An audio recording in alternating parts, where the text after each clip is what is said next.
But let's get to it, man. King of the Ring, 1994. We just passed the 25-year anniversary of this show. Went down in Baltimore, and it drew a sellout, 6,500 fans, $78,000 was the live gate. And it's going to do a 1.1 buy rate for a $2.6 million gross. And this is back in the day before there was a pay-per-view every single month. So this is actually the first pay-per-view since WrestleMania 10 and the second King of the Ring pay-per-view. Do you miss the old days of pay-per-views being a special occurrence, or do you enjoy the fast pace that we're on now, where it feels like as soon as one's over, it's time to start promoting another because it's 3 or 4 weeks away? Oh my gosh, man. I do miss the time in between. I miss being able to settle back, absorb what you just did, and build to something new, and have the time to actually build to it and have some fun building to it and get some good television out of it along the way. Build the one big match versus the way that the business has evolved over the years is that you are constantly creating big matches all the time to get to bigger matches on the pay-per-views. So it's that leapfrog system. The leap has gotten a whole hell of a lot shorter than it ever used to be. And this was at a time that we had, it was the Big Five, and this was the fifth of the Big Five with Mania, SummerSlam, Survivor Series, and Rumble. And then we had a King of the Ring, and woo. Yeah, we thought this was like, how are we going to do 5 of these a year? Yeah, let's talk a little bit about something else that you started to sort of transition to in the company. You run some commercials in here pushing the new generation. And this has been talked about a lot, but you're comparing sort of the old regime, the Hulk Hogan era, with being slow moving, prodding, old, elderly, blah, blah, blah. But you're still going to manage to have some of that on your own too. But it does feel a little weird. It doesn't feel like something Vince would normally do. It feels like Vince, quote, wouldn't sell it. But now that Hogan is gone and it's become apparent, hey, he's going to debut with WCW next month in a pay-per-view Bash at the Beach with Ric Flair. Of course, that's going to really turn things around for WCW, and they'll continue that momentum with Nitro, and we know what's coming with the NWO, but we're already seeing Hulk Hogan, there's shots across the bow here. And so we're talking about new generation, but we're also promoting Macho Man, and we're talking about how this isn't the old slow plodding guys you've seen before, but check out Mabel. What did you think of the positioning of the new generation, and specifically shitting on Hulk Hogan? Well, I don't think it was so much shitting on Hulk Hogan as it was trying to distance ourselves from the past and trying to distance ourselves from what the company had been associated with for many years. And when you still have that lingering over your head and you're trying to promote Bret Hart, people are going to constantly compare Bret to Hulk, no matter what you do.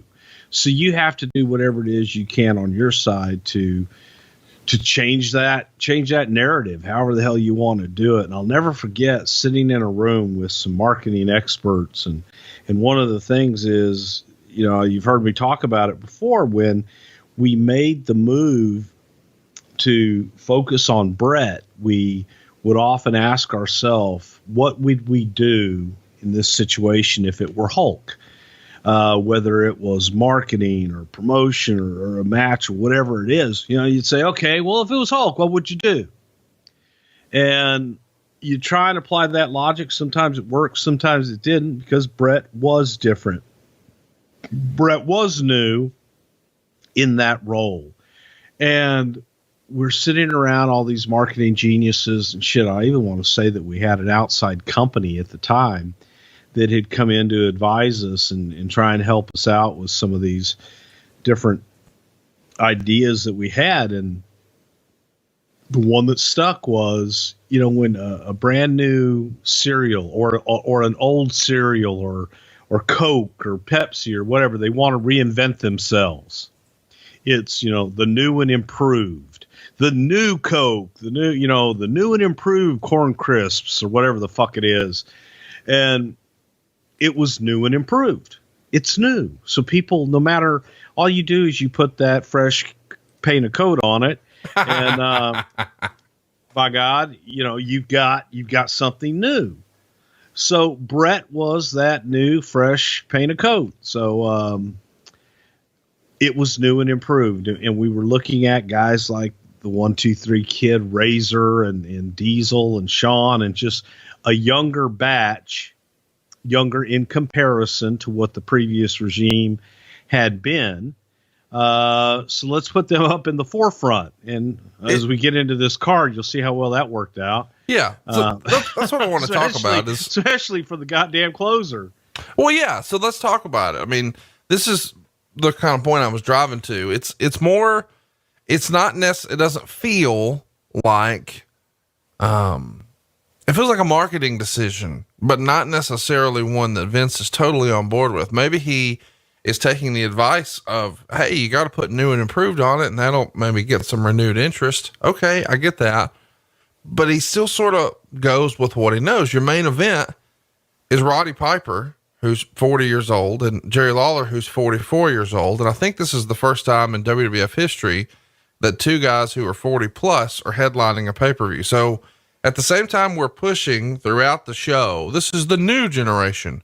We literally have the oldest main event in company history at that point. Well, in our viewpoint, the King of the Ring was the main event. And that's the way that we were trying to position it. Your feature match, yes, without a doubt. One of the main attractions was the old timers in Roddy and Jerry. And you look at it now, hell, they're kids in comparison. And both of them could still go. But when you are looking at, and I think that from the overall viewpoint, looking at it going, new and improved, well, damn, man, you bring me back Roddy Piper, and Jerry Lawler's 100 years old, and Jerry Lawler wasn't 100 years old. Jerry was still new to our audience. Right. At that time. So at least that was new. But Hot Rod was a blast from the past. So that was kind of mixing the new with the old and trying to help elevate the new generation, if you will. Well, everybody knows what I'm about to do. AJ Styles is 42. John Cena is 42. So while we're talking about these guys as if, they're so past their prime, Piper here's 40 and Lawler is 44. So it's not that old of a main event, but it is an interesting marketing decision to sort of talk about old wrestling and poke fun at the competition, but at the same time say, we've got the new guys, and then, here's your main event. It's a couple of old dudes. Macho Man's on this show, and we're going to talk about him, unfortunately, for drawing the short straw and having to carry Art Donovan this entire show. But how did he feel about the promotion of the new generation? You're specifically taking shots at Hulk Hogan, which, depending on the day of the week, he was probably 4. So he's probably 4 in this era.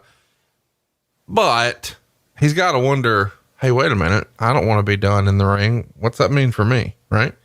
Yeah, but this was also during the time that Randy was indicating to us that he wanted to be done in the ring. Randy didn't want to take bumps anymore. Randy was looking at this period in his life to make the move into the office. He wanted to work behind the scenes.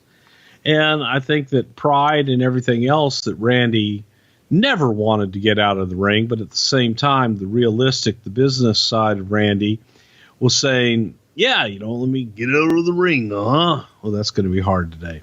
To get out of the ring and get behind, do the commentary, do the color commentary, but also help us out with creative as well. And that was a decision on Randy Savage's side. And Randy liked pushing the new young talent. One of Randy's charges per Randy himself was, I'll show you how to get these new guys over. I'll get them over, because it's going to take an old timer like me to do it. So he had that attitude. And, contrary to so many of the things that I've heard and other people have reported over the years, Randy wasn't that bitter guy. I don't want to get out of the ring right now at the time. Randy was the guy that was pushing the young kids. Randy was the guy pushing, man, let me let me get in there and help out.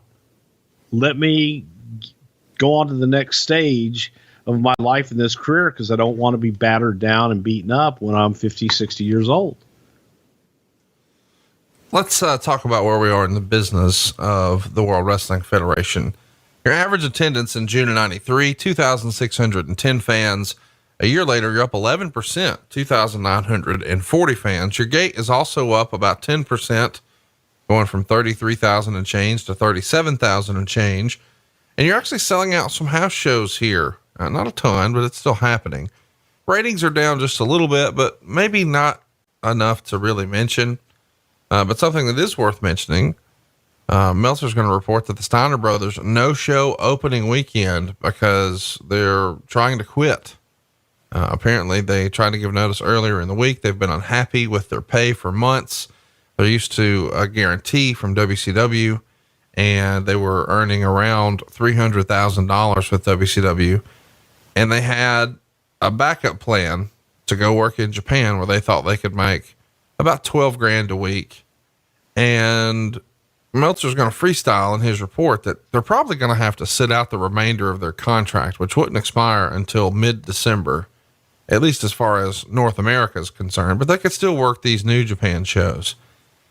Meltzer would say, really, the Steiners Titan relationship was doomed when they signed the big money New Japan contract, because it set a bad precedent in that a Titan push commodity would have a higher money priority somewhere else. Steiners before that were scheduled to win the tag belts at WrestleMania, but instead weren't even put on that card. When they are legally allowed, one would expect they'll return to WCW, and in 1995, both work in WCW and New Japan, although the current economic climate in WCW is such that there is a good chance they won't be able to get a deal like they originally had with WCW, which could stand in the way of being a given that they'll return. While we have no confirmation of this, when last week's Raw aired and Vince McMahon did commentary about the brothers not getting along, and the match looked like stage one of a Scott heel turn, several who knew remarked that they felt they'd quit if the apparent direction continued, because that was a big problem years ago under Bill Watts, who wanted to break them up and turn Scott heel, and that resulted in them quitting. So talk to us a little bit about why the Steiners run came to an end here. You know, Meltzer's sort of freestyling that maybe creatively you guys were bored with him as a tag. Maybe it was time to split and they weren't going to be happy with that. Was it all money? And what do you take of, or what do you make of Dave's assertion that, hey, they're bigger money priorities New Japan, and as a result, WWE won't push them, and they changed the creative for no tag titles, not even a match, in fact, at WrestleMania? I think a lot of it was money. I think a lot of it was having to do with their own self-worth and what they thought they were worth. And coming in, obviously, we would have loved to have had them make a whole hell of a lot more money than they were making at the time. Business was down, and business wasn't in a position where they were able to make the money that they thought that they should have been earning. Vince did cut them a deal, and Vince did allow them to have the Japanese agreement separate from us and allowed them to do some of those dates. But it also does the issue of creative, and it happened in WCW too, but the reason being, and I do think that once they finally pulled the trigger, that they found that that may have been the answer for quite some time, was turning Scott heel and using Scott splitting the brothers up, because they did have a very natural competitive chemistry anyway, both of those guys, and Scott was a natural heel. So whenever that was brought up, the brothers felt loyalty to one another, which is great. And they weren't comfortable with making that switch at the time. They wanted to continue to be the brother tag team and be that dominant tag team, when the feeling was there was more money creatively on the other side, splitting them up and making them singles and letting them each go their separate way. So it was a combination of all the above. It was the perfect storm that I think they felt, well, hell, I can just sit at home. I can go do my Japanese deal, and maybe I won't make as much money, but I also won't be working and beating up my body as much anymore either. And then they wouldn't have to do what they, wanted to do. Talk to me a little bit about the decision or Vince's rationale on letting him go to work Japan, letting the Steiners work Japan, because we're going to see, 2 years later? Yeah. 2 years later, Scott Hall is going to ask to do the same thing and get turned down. Is there a lesson that Vince learned from the Steiner agreement that he was like, I'm fucking never doing this again? And that's why he turned it down for Scott Hall? No, it's two different things. See, we had built Scott Hall and we had built the Razor Ramon character under our umbrella and had built that character. And that was our IP. The Steiners had built their IP and they had their characters. That's who they were. They were there before they came to us, and they had their deal before they came to us. Scott was trying to reap the rewards off of the IP and everything, the investment that we had put into Scott Hall. So that's the difference. The investment was ours. The investment in the Steiners in the beginning with New Japan, that was theirs. So Vince, again, he made an agreement, and I don't know that he would make that same agreement, again after that. He did learn a lesson, but it was also a different structure, if you will. Let's keep it moving here. Because we've done a whole show on the Steiners. If you'd like to hear more about that, you can check it out, somethingtowrestle.com. It's in the archives.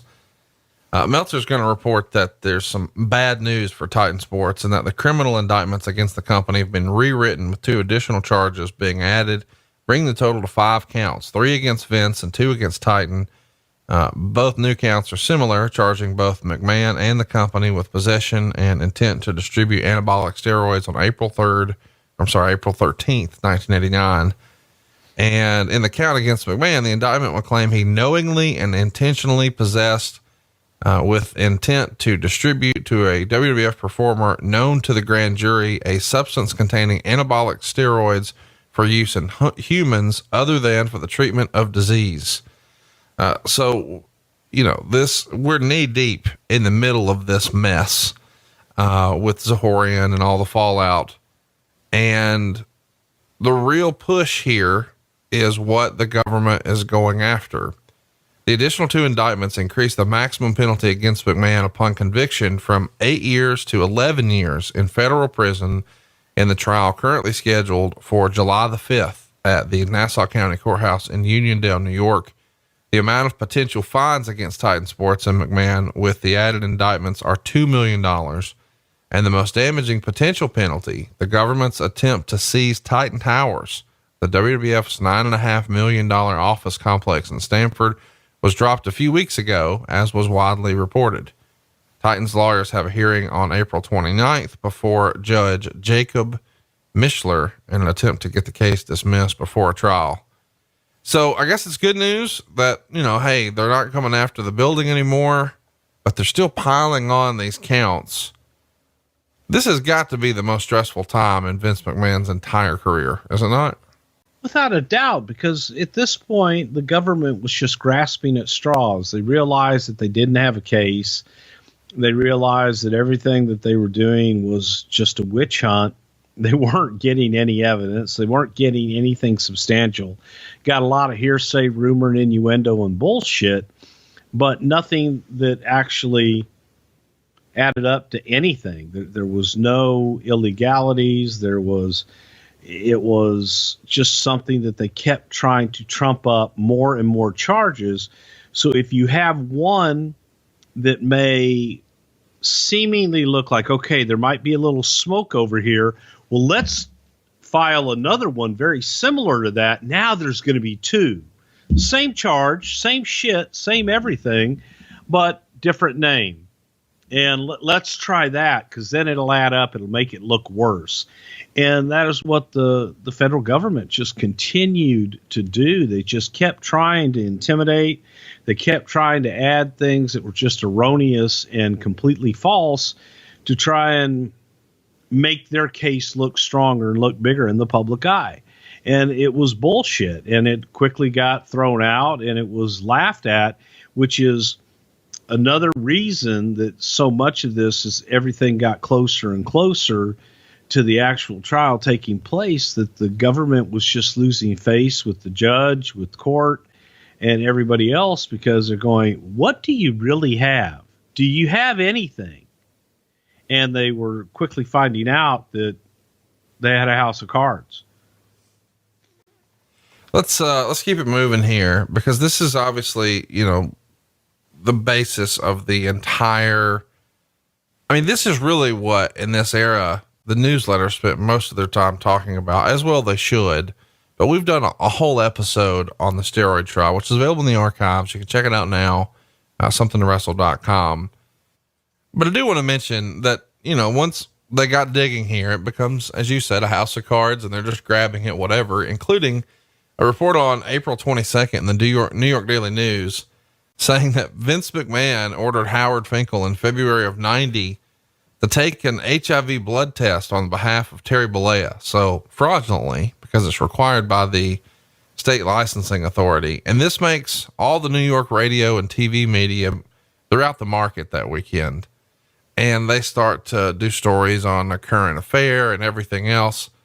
Don't get me wrong. I understand, that at this point we're just trying to dig up anything we can, but fresh off of, and maybe some folks are too far removed from that era or too young to remember it.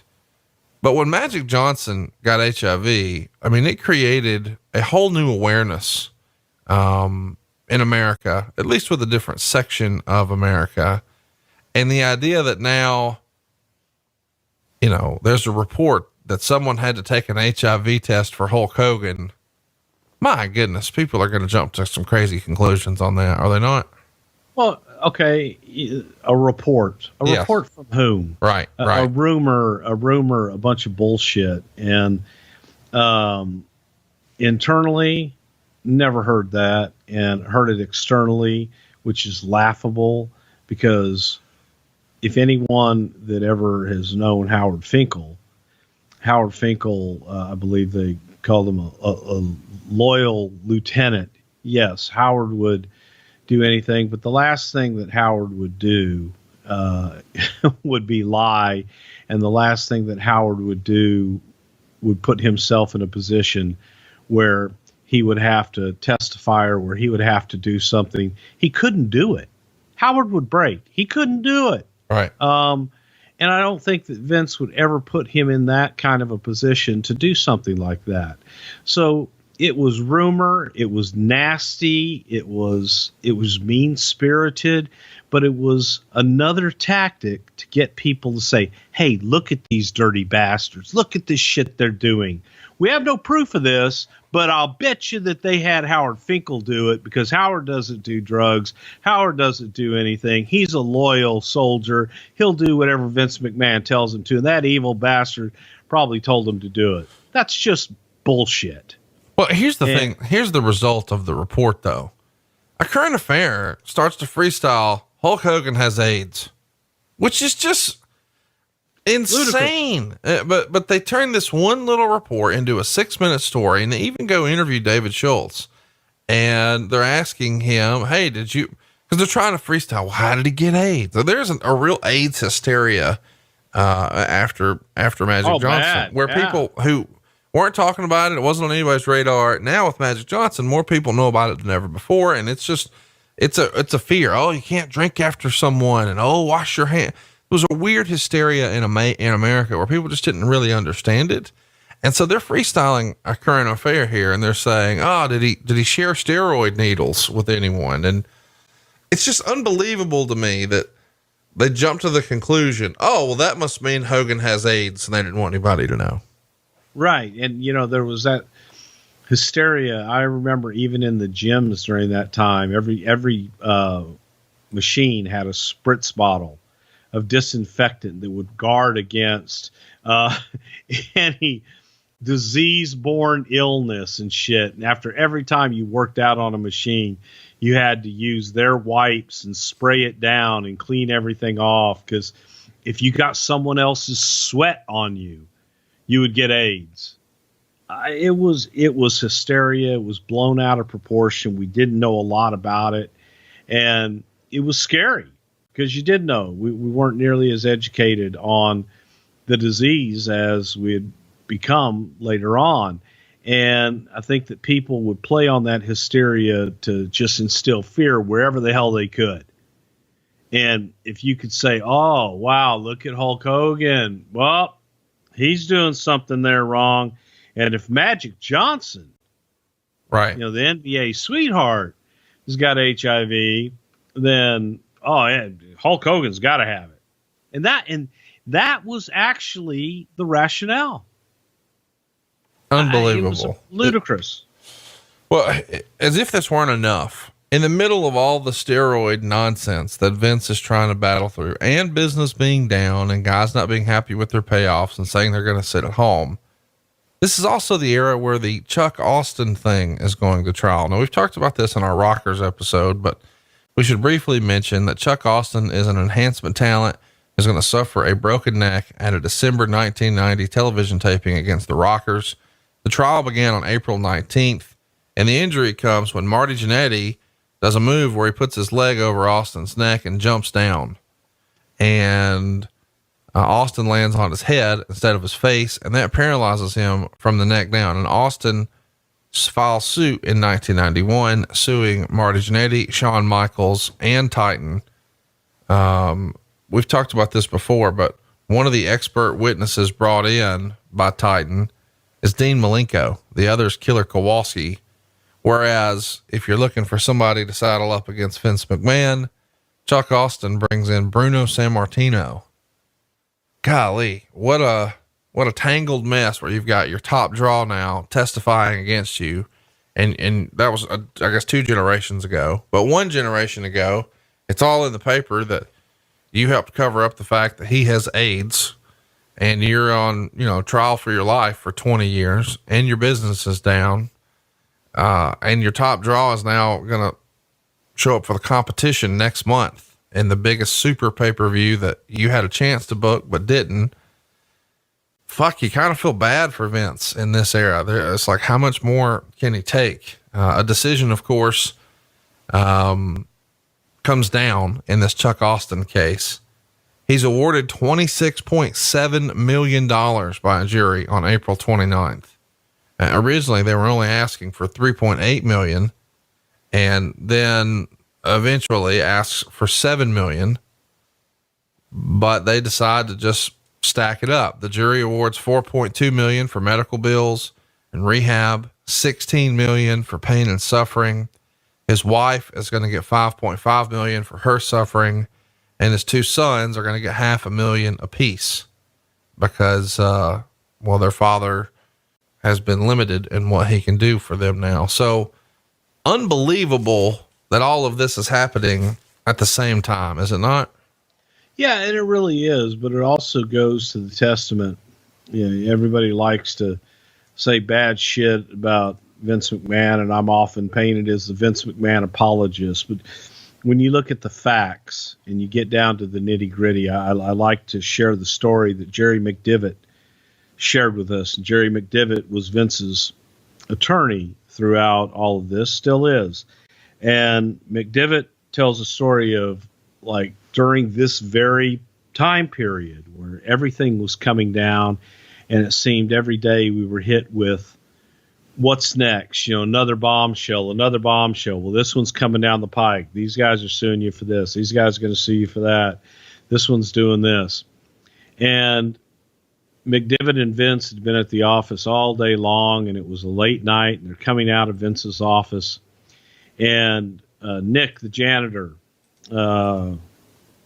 was in the hallway, and all Vince wanted to do was get the hell out of the office. It was like he and McDevitt were done. They wanted to get out. And when Vince saw Nick there, Vince sat there and talked to Nick for 20 minutes about his wife, who was going through some hard times at home. And there was nothing more important to Vince at that point than Nick and his family. All the shit that was raining down on him. And Vince just sat there and put his briefcase down and sat down and bullshitted with Nick the janitor, who had been with the company a few years, great guy. And that's the shit that his world's, to some people, is collapsing all around him, and he's holding it all up and still just worried about everybody else. And that's shit you don't hear about. That's the shit that people go, yeah, okay, wow, he did that. No, that's the kind of shit he does, every day and does it, but you just don't hear about. And that's what pains me when you look at all this and they kept heaping all this, but Nick the janitor would never know that. All he knew was Vince McMahon at 11:30, 12 o'clock at night, while he's in cleaning the office, sat down and talked with him and made him feel better for that day. So, yes, there was just shit after shit after shit every day that came on us, and I would say it probably wore on us more. I know it wore on Vince, but he was never going to let it show. And he would always be the one to reassure us, just put your head down, let's get through it. We know what the facts are. If we stay with the facts, we stay with what's happening, we take care of our business, everything else is going to take care of itself. So let's muster through and do what we have to do. If we have to pay our dues, we pay our dues, and we move the fuck on. That's what we did. I guess we should mention, these lawsuits in this era keep coming, because I think 94 is the year where Ventura won his settlement as well. Did he not? It was around that time. Yeah. Jesse won a lawsuit on the videotapes. Like 810 grand, right? Something like that. Yeah. It was a hefty amount. It's just amazing to me that, you got the Chuck Austin thing and the Ventura thing, and the steroid thing all at the same time. I mean, really the same timeline. And this Chuck Austin thing sort of opens the floodgates, because another enhancement talent in the Tampa area, James Gosseski, is going to sue Titan Sports and Tatanka over neck and back and other injuries that he says happened on a March 9th, 1992 television taping, saying that Tatanka didn't follow the script and injured him. And then after he alerted him that he was injured, Tatanka continued to pound on him. Golly, what a precedent that we set here. Were you nervous when this Chuck Austin thing came down that, man, it's like the old telephone, telegram, telewrestlers, that this is going to be a thing now where everybody's going to sue because they were hurt? Well, obviously the Chuck Austin deal was an extremely serious accident, and that was something that paralyzed him, and he was in a really, really bad way. That, it's an unfortunate accident. I don't know how else to say it. You don't want that to happen to anybody. You don't want that to happen to your worst enemy, but it does shed light on, okay, what do we do to help prevent these kind of accidents? Is there better training on the other side? Is there better training on our side? Is there, some better way to screen who we're going to use for our events? And for years, the business had been conducted in a certain way that you use, hey, this is a good guy. He's a good worker. He can work with anybody. Can you do this? Yeah, kid, I can do it. Okay, great. We'll go do it. And they didn't know. So the screening process needed to be improved. And that's what it forced us to do. But I think it did for some people that, may have just made a wrong turn and got an injury versus serious accident or something, to try and milk it for more than it was worth. And I'm not familiar with the other case with Tatanka at all, but the Chuck Austin one was one that just made us sit up and take notice and say, what do we need to do to make this a safer work environment for everybody involved? Kurt Hennig is not with the company here. He's going to leave in the spring of 94. He's going to be gone for little over a year. He's going to come back in late 95 and do some commentary. And he's doing an interview somewhere in this era where he's saying that he's not coming back because he has a set price to return and McMahon didn't meet his price. Technically, he's under contract through mid-November, but Meltzer's going to say that he knows for sure Ric Flair wishes that he could join him in WCW, but at least that won't be possible till November. But we know Kurt's actually going to pop back up a year later in the WWF. At this point, he's probably got his Lloyd's of London settlement. He doesn't need the money. Is he just enjoying some home parent time, some family time, or was there a more frequent dialogue to get him back in the ring? No, Kurt had a great deal. Kurt had his Lloyd's of London deal, and Kurt didn't need to wrestle. So why would he go and jeopardize that anymore when he was getting a good, steady income from insurance that he paid for? And in order for him to try to make a return, he would have had to forego whatever that settlement was with Lloyd's of London. And Kurt wasn't interested in doing that for a few reasons, monetary, but also risk of injury. He didn't, if he was going to go back in and risk his body again and take another injury, then he's now lost the money that he would have gotten from his insurance, and he would have lost the money from potential work as well. I can't say I really blamed him. Would have liked to have had him back.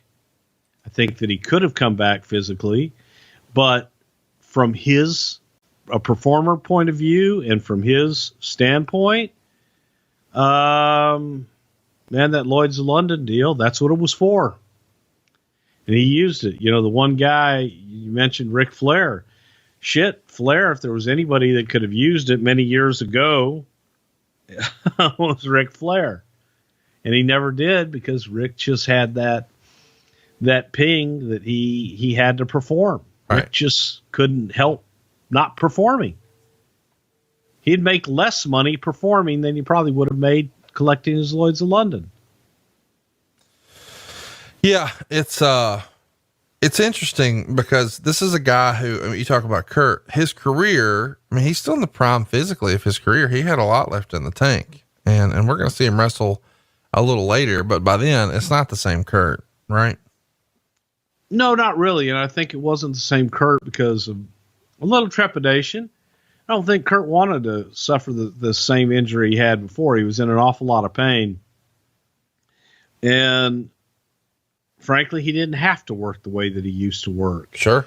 He was still as good as pretty much the best out there at half speed. I throw Kurt Hennig in the same category as I do Shawn Michaels. You give me half Shawn Michaels and he's still better than, guys at full speed. But Kurt had that pride too.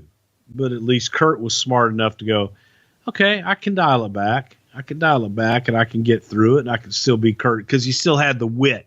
Right. He still had the knowledge and he still had the psychology, which that's the one thing a lot of guys remember. In early May, you guys do a tour of Japan. We've talked about this before, but I'm still fascinated by this Japan tour and how it came together.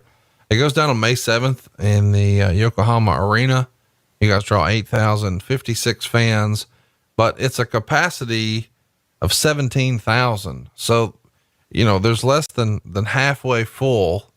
And this arena supposedly has never drawn less than 8,000. So you beat that mark, 8,056. The next day you're in Nagoya, probably said that wrong, on May 8th. And you announce 6,735 fans, but local folks say probably closer to 2,500. The next day, you're at the Osaka Castle Hall. You've got a 15,000 capacity. You're going to draw 7,000. And the final night of the tour is on May 11th. It's a 10,000 seat arena, 2,300 fans. What do you think was amiss on this tour of Japan here? Because you're running 50% or less in most of these arenas. Did you just was your television there not strong? Did you not use enough local stars? Did you have the wrong local promoter? Why was the Japan tour here just a little off? Well, because we did it with a Japanese promotion there. And this was during the time of, And I'm sure Dave Meltzer and all his cohorts and buddies will dispute this because they're the experts, because they know everything about Japan. But it was sponsored shows, and the way that the Japanese ticket structure was that sponsors basically bought the shows, and then you would get your tickets from sponsors. A lot of them were either free tickets, or you would go in at discounted tickets and they sold the tickets. The promotion itself was paid for the events. The promotion itself was not the promoter. Okay. In this case, we were basically a booking agency that they paid for us to come over and put on shows for them. Right. Some of their stars and what have you. So what we did and what we were paid is not reminiscent of what they drew and what they were able to bring people in to see our event. And it just wasn't a good synergy. It didn't work out well. I don't know if there wasn't enough Japanese talent on the card of recognizable. Our TV there at the time was Star TV. I believe it was Star Japan.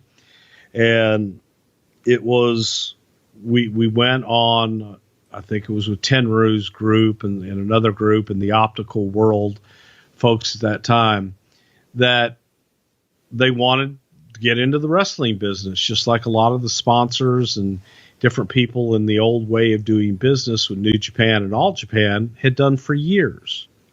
So it's, in many ways, a lot of times you hear about these grand houses in Japan. Well, when you're talking about some of the buildings, they sold out. Those are 1,200 seat arenas. These are smaller arenas. These were big arenas we were running, and they felt they could draw them with the WWF, just the name alone. And there wasn't a lot of promotion, any more so than what was done for the smaller Korakuen halls and things of that nature. So it was a different way of doing it. Perception wise, I don't know that whatever the one where they say we only drew, they say 7,000, but they really only drew 200, shit like that. I believe that's probably highly exaggerated in the opposite form to fit their narrative, but it wasn't stellar business that made us say, well, shit, let's go back there and get our ego boost. Right. And I think, what you said about, they had a marketing strategy for a 1,200 seat arena, and they just sort of did what they always did. And as a result, you drew more than that, but you didn't draw the full house. I mean, that makes sense. And one of the things that I've always enjoyed is the business strategy behind marketing these live shows. And I know we talked a lot about that in our Royal Rumble 97 episode, the partnership that you guys had to give away tickets or move the lower price tickets. But one of the things that I found in the research here, this is according to the Observer, Domino's Pizza has bought a major corporate sponsorship, rumored to be $250,000 for SummerSlam. Domino's delivers WWF SummerSlam will be the advertising campaign, which will include all advertising for the show. The WWF will heavily plug Domino's throughout television in July and August on TV and on the pay-per-view show, constantly plugging that you should order pizza now. Domino's will have a SummerSlam box top on all pizzas delivered in July and August. And since the box tops are already produced, the main event advertised for the show will be Undertaker versus Undertaker. So forget the spoiler piece of that. Who put a deal like this together with Domino's? Because this is fascinating to me. Fucking huge. This was going to be our first, I don't even think we had a major sponsorship for WrestleMania yet at this point. And Jim Rothschild in the New York sales office, who was the vice president of sales in New York, great guy, had put this deal together. And it was a national sponsorship where Domino's would be tagged on everything. And I want to say that from the time that we started the promotion until SummerSlam was like something like 60 million impressions, which was unheard of because we put it everywhere. Right. I mean, we had it we had it everywhere. So every time that Domino's logo came up, that's an impression. And we did it everywhere, and it was amazing. The best part of it for me was working with Leslie Nielsen and doing all of those. We're going to find the real Undertaker and go back and different things. But I learned so much about television and film and just simple storytelling from Leslie Nielsen during the several weeks of working with him. Class act, class guy. But he was the spokesman for it as well on our side. So we had gone out and we'd gotten Leslie Nielsen to be the face of it. Domino's paid us, we paid Leslie Nielsen, and the promotion did gangbusters for us, just sheerly out of recognition, because every time that you got a Domino's pizza, you got that flyer right on top of your pizza for SummerSlam. And it started early. It started early before the damn match was even announced, I believe. And it was a hell of a promotion, but the most impressive thing of all was the way that we integrated Domino's into every single thing we did. We had them delivered at the announce desk. We did it everywhere. We went above and beyond to prove to potential sponsors, here's what our vehicle can deliver. This is what we can do for you. Now, you're going to pay for this, but we're going to over deliver and you're going to get this. I mean, it's a landmark deal for WWE. So finally some good news. And we should mention that not too terribly long before King of the Ring, Bryan Lee debuts on TV as the evil Undertaker with the $1 Million Man. Of course, that's going to set up the eventual main event at SummerSlam 94. We've talked about that a little bit in the archives as well, but something else we've talked about a lot, but Lord, it's been a while. Meltzer would report in early June, Jerry Jarrett has moved back from Stamford, Connecticut to his home in Henderson, Tennessee. Quote, while he hasn't officially completely severed ties with the WWF, he is no longer part of the creative team. There are reports Jarrett is going to start a company that would lease jobbers to the major companies, so the jobbers would work for him and would save the company some liability when it comes to the legal hornet's nest that will be wide open if the Chuck Austin decision isn't reversed. Interesting idea, I suppose. Any comment to the report of him moving home finally? Well, Jerry was unhappy in Connecticut. Connecticut was unhappy in Jerry. And I believe that Jerry was very lonely in Connecticut without his wife. He wasn't getting home nearly enough. And it just wasn't for him. He didn't fit in. He did not. As I've said before, I'm trying to be nice. I didn't feel that Jerry was that creative in that environment, and it was not a good fit in any way, shape, or form. And the fact that Jerry Jarrett was never brought in to run the company, if Vince ended up going to jail, that was never ever the truth. That was never the intention. Jerry Jarrett was brought in to consult and to offer whatever advice that he could offer Vince on Sunday phone calls. We brought him in to try him out in the creative process and quickly realized that that was not a good fit. And Jerry went home. That's the extent. I mean, when you boil it all down to Jerry Jarrett's involvement in his WWE career, that's it. That's it. There, the end. Not much more than that. Well, something I do want to talk about, because it just gets one line in the Observer, but he's somebody you were close with and very familiar with. We've heard the name a ton. Meltzer would report, Basil DeVito resigned as company vice president. No details have been given. What can you tell us about the departure of Basil DeVito, somebody who had been a staple with the company for a long time? Basil was I'm not going to call Basil a promoter. Bob Collins was a promoter. Basil was a marketing and promotions kind of guru. And Basil, I believe, had come from the NBA. Very enthusiastic, had a lot of great ideas, a lot of energy. And Basil took us through a lot of those early growing times through WrestleMania 1 and 2 and 3, things of that nature. 4, Basil was instrumental in getting the deal with Trump Plaza in WrestleMania 4 and 5, and a very integral part of the company that headed up the marketing and promotions team on that side of the business. And I think that the wear and the fatigue of everything going on, from the lawsuits, the federal government investigation, and everything going on, I think that the pressure kind of got to Basil at the time, and there was a fear of, if the company went down, that would have a adverse mark on Basil's resume. Yeah. So he made the choice.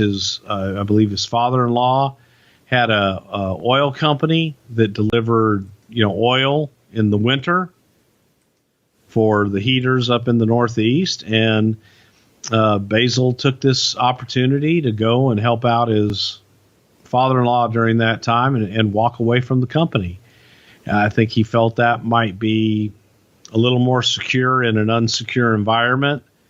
Now, these are my paraphrasing words, that he might have been uncomfortable in the what if, the bad what if. What if the company goes away? What if we don't come out of this on the other side, and all this other shit? So I think that took its toll on him, and I think that he wanted some security. He had children, a family, and decided to take this time to move on, try something else. How disappointed was Vince with this decision? I think he was hurt. I think he was disappointed. However, just like everything else, it was okay. Let's move on. Bigger and better things ahead. Basil won't be a part of it. We'll find someone else, and we'll find someone better. So we gave Basil a send-off. We thanked him for everything he did, and we moved on. And the next day was just another day at the office. That's what happens, It just, you got to move on. You got to keep going. I remember the meeting that we all had. It was an off-site meeting, and Vince asked everybody to give him a standing ovation when a superstar has a great match. Give him a standing ovation and let him know you appreciate him. We did that for Basil. We had dinner, and that was it. And Basil came back years later with the XFL and has been he's been on the board of directors for the company. But he's one of those guys that has a way of being able to put deals together and communicate with Vince, which can be tricky at sometimes. But he has a good way of communicating with Vince. Let's talk about the 1994 Hall of Fame. You guys have a ceremony for that in early June at the Omni Inner Harbor International Hotel. Arnold Scotland would be inducted by Bob Backlund. Bobo Brazil would be inducted by Ernie Ladd. Buddy Rogers would be inducted by Bret Hart. Chief Jay Strongbow would be inducted by Tatanka. Classy Freddie Blassie would be inducted by Regis Philbin. Gorilla Monsoon would be inducted by Jim Ross. And how about this little footnote? James Dudley would be inducted by Vince McMahon. And lots of people have sort of freestyled over the years. Hey, if this guy goes in, the only guy who can induct him is Vince McMahon. And the name you hear most often with that now is The Undertaker.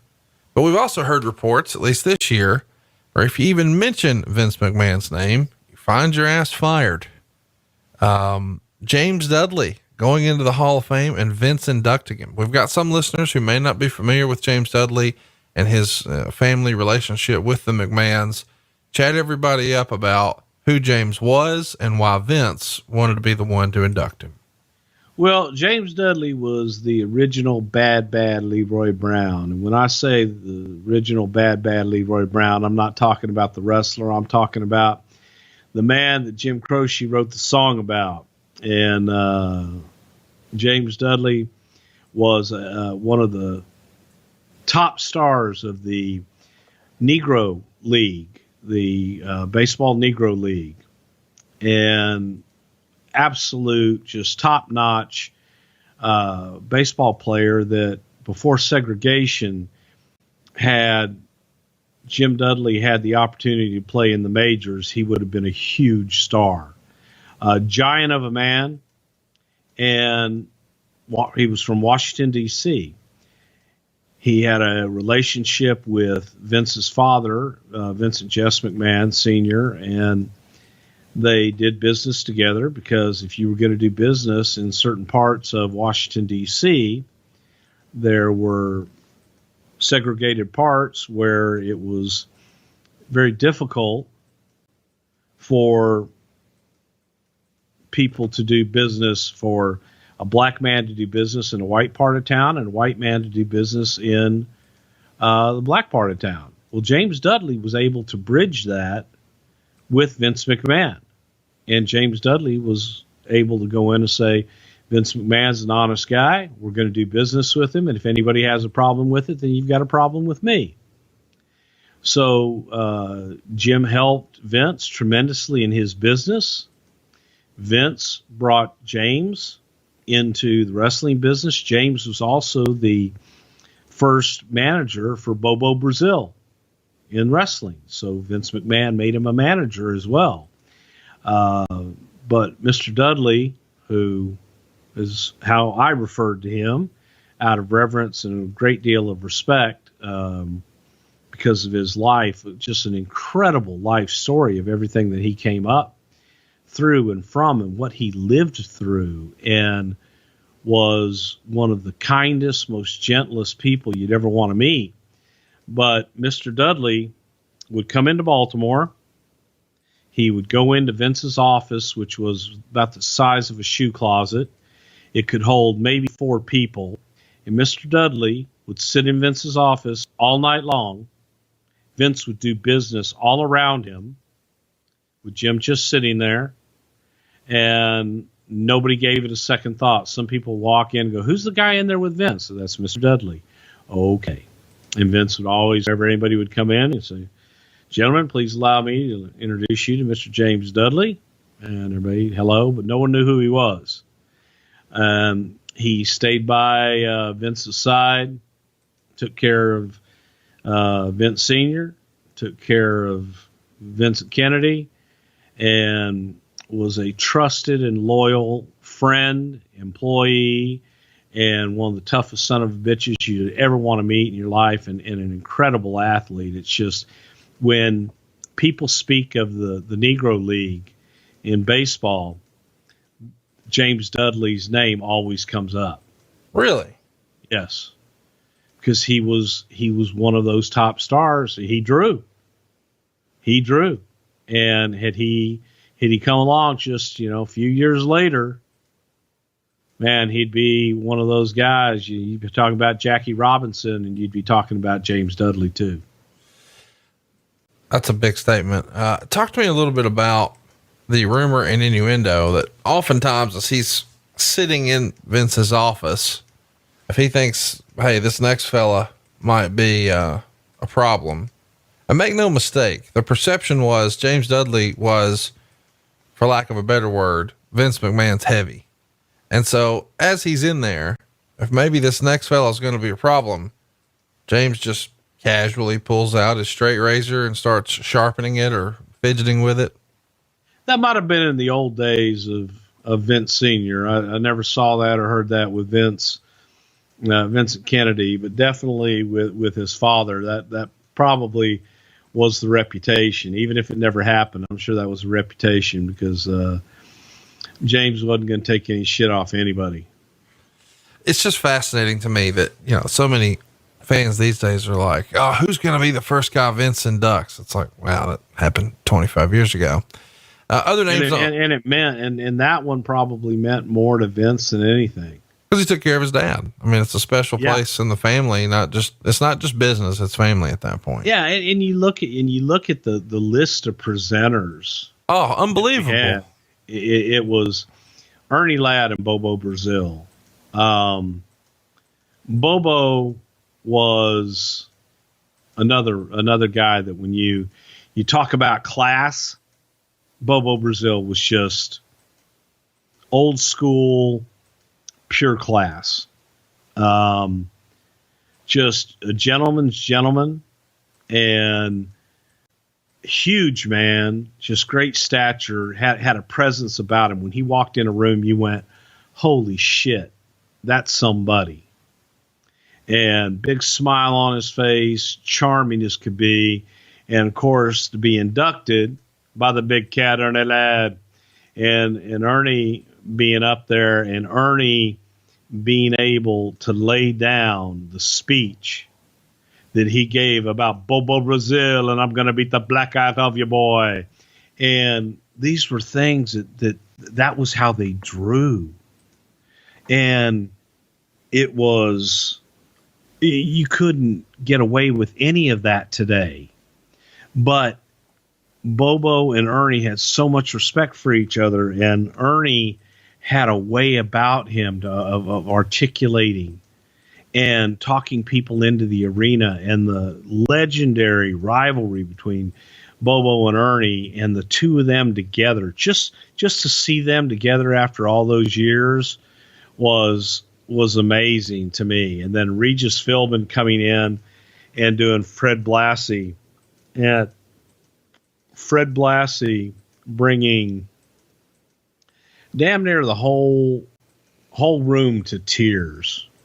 His wife, Miyako, she was this wonderful, wonderful woman from Japan. And Freddie has this gruff exterior.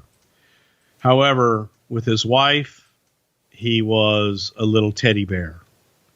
And on this one night, you got the gruff, legendary, classy Freddie Blassie, you pencil neck geek, and I'm going to do all this to you, to get on up here, you little Jap, and come get something. And everybody was just aghast. He just referred to his wife this way. And he got up and proclaimed his love for his wife and how this woman had kept him alive and was the most wonderful thing in his life, and presented her with this big diamond brooch and all this shit. And she just, another one. It was this group of people that went in were just so reverence to me, man. This was a special Hall of Fame, because it was those guys that were the foundation of the business back in the day. You know what I mean? And Regis Philbin jumping at the chance to asking to induct Fred Blassie because of their history in California when Fred Blassie was making his name out there, and Regis had a television show, and Regis put him on because he loved wrestling and he loved Freddie. And that's when I got to know Regis, and it was just a magical, neat night. Buddy Rogers is being inducted here by Bret Hart. What can you tell us about that? Buddy, being Buddy, was, I'll say Buddy to the outside world was the epitome of class. I don't know, for those that knew him, I don't know that everyone would agree with that. Right. But Buddy Rogers was a character. And to me, he was the original Nature Boy, and he was Buddy fucking Rogers, man. To a nicer guy, it couldn't happen. But Buddy was an original rebel. You know, he was the NWA champion. He went and he did the jump to Vince, dropped the belt to Bruno, went on and went back and forth and just had this persona about him that he carried himself in a way that he was larger than life. He was just so flamboyant. He was so everything that you would expect from the Nature Boy. And obviously Ric Flair emulated a lot of Buddy Rogers' traits. And then to have Bret Hart, who was the new generation, right, to be able to induct Buddy was a pretty cool deal, because in many ways they were about as anti as you could get on opposite sides of the spectrum. You know, Bret was Bret was a traditionalist, and Buddy was this flamboyant one. However, they did still have that same respect for the business. And of course, Tatanka, inducting Chief Jay Strongbow. You had a real Lumbee Indian inducting the Italian Joe Scarpa, but you know that people knew him as Chief Jay Strongbow, and so he was an honorary Indian for everybody else. And of course, Gorilla Monsoon, I would say that was probably one of the biggest thrills of Jim Ross's life, is to be able to have that honor of Jim, inducting Gorilla Monsoon. Good God. It's Gino. I think there was a long line of people that would have wanted to, and I don't remember what the situation was with Bobby at this point. Bobby wasn't with us, and Bobby was the guy that should have done Gorilla. Oh, absolutely. But, you know, if not Bobby, then Jim, and I think Jim was more thrilled than anybody. Let's talk about King of the Ring, but first we should set the stage. The first qualifying match goes down on May 7th, where IRS defeats Scott Steiner. The match would air on Superstars. The next qualifying match happened on the May 9th episode of Raw, where Razor Ramon would defeat Kwang or Kwong, depending on what day of the week it is for Bruce. On May 14th, Mabel would beat Pierre. On May 16th, Bam Bam Bigelow would beat Sparky Plug. On May 21st, Jeff Jarrett would get a win over Lex Luger by countout when Crush came down and fought Lex outside of the ring. Owen was scheduled to wrestle Earthquake on May 23rd for a spot in the tournament, but the plan has changed when Earthquake leaves the company, and to explain his absence, the WWF shows footage of Yokozuna wrestling Earthquake and claimed that Earthquake had sustained an injury, and Doink would wind up taking his spot. And of course, Owen wins that match. On the May 28th Superstars, the 1-2-3 Kid would pin Adam Bomb. And in the final qualifying match, Jimmy Del Rey was originally scheduled to face Tatanka on Raw and on May 30th, but Crush winds up taking Del Rey's place. The reason given is that Crush's manager, Mr. Fuji, made a deal with Jim Cornette, Del Rey's manager, to allow Crush to compete. The match ends in a double countout after Fuji and Chief Jay Strongbow, who was with Tatanka, get involved, and this leads to a lumberjack match on Raw the following week, which Tatanka wins after Luger interferes. Now, the match doesn't air until June 6th, which is around a week after the latest edition of the WWE magazine shipped out to subscribers. And in that issue, Tatanka was already listed in the tournament brackets, squaring off with Owen Hart in round 1. I mean, I guess shit happens. There's nothing you can do to fix this or prevent it, but it's got to be a little embarrassing for those involved, right? Well, they were going off of the Karnak says. Right. So, so Karnak was wrong a couple of months, 3 months ahead of time. And he fucked that one up, bastard. What do you remember about Earthquake leaving the company here? I mean, it's weird that he was a part of it and then winds up not being. Well, John, at this time, John was also a little discontented. I think that John he had been over in Japan. John was a big star in Japan in the sumo world. And there were just a lot of rumblings. guys had felt that they had done their time and weren't going anywhere, so they were looking for new avenues. And with all the looming lawsuits and everything else going on, it was a tough decision for talent. If your contract's coming up, do you want to weather this out, or do you want to sit out and see what the hell's going to happen? And John was one of those that was in that situation. Plus, he had an opportunity, same thing, to go back to Japan and maybe make some good money and not have to travel as much.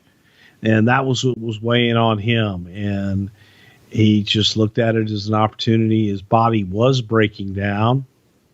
John was a big guy, and he needed some time off, and felt that maybe getting the rest by not working every week and going to Japan just a few times, that might give him the rest he needed. When guys are feeling like, while it's not ever explicitly said, certainly some guys are like, oh, fuck, man, now's the time to jump off this sinking ship. Does Vince sort of make a list about, I'm going to remember that? Vince understood. Vince, especially during this time, Vince understood, because we weren't signing new talent. And when you're not signing new talent, a lot of the old talent's looking around going, well, shit, who do I have left to work with? And what is there left for me? So you've got to make that business decision of, and maybe WCW doesn't want them. Maybe they don't have room for them. They had a roster full of guys that they couldn't afford during this period. So it just was a tumultuous time. There wasn't a whole lot of choice. And if you didn't have that Japanese or the European connections where you could go and get work, 4 to 5 times a year for extended periods of time, you had to do something. And it was lesser two evils. Which way are you going to go? And yeah, it was tough. It really was tough. But I think that everybody just had to make their own decision and weigh it out in their own mind with their own families and see what's best for them. We should mention that, as if this isn't enough on Vince, all the stuff we've ran through with the lawsuits and steroid trial and all the business challenges that we're going through, he's going to miss the King of the Ring, because he's got a herniated disc that he suffered, and then had to have repaired surgically. I don't know, less than a week prior to this. Is this the first pay-per-view you remember where Vince wasn't there? Yeah, it was. Sure as hell was. And it was also, during the time I remember going through, and the first TV that we took Vince to, which was after this, was White Plains. And Linda was terrified because Pat was driving, and she was like, Pat, don't hit any bumps. He can't be jarred. He can't do this and can't do that. And first thing Pat did was, tear out of the parking lot. Which Vince loved and laughed his ass off of. But yes, this was the first pay-per-view that we were going to be sans Vince. We'd done TVs without him, but not the pay-per-view.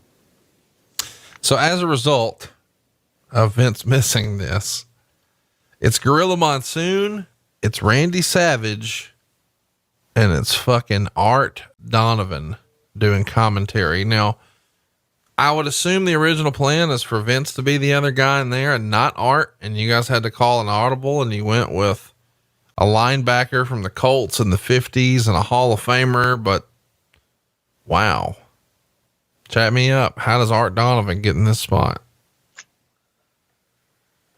Well, that's a funny story. And it wasn't because Vince wasn't there. If Vince had been there, he probably would have done the play-by-play in place of Monsoon, because he had the rapport with Randy and had been working with Randy. And it probably would have been a little bit of a different dynamic. And Monsoon working with Randy was new as well.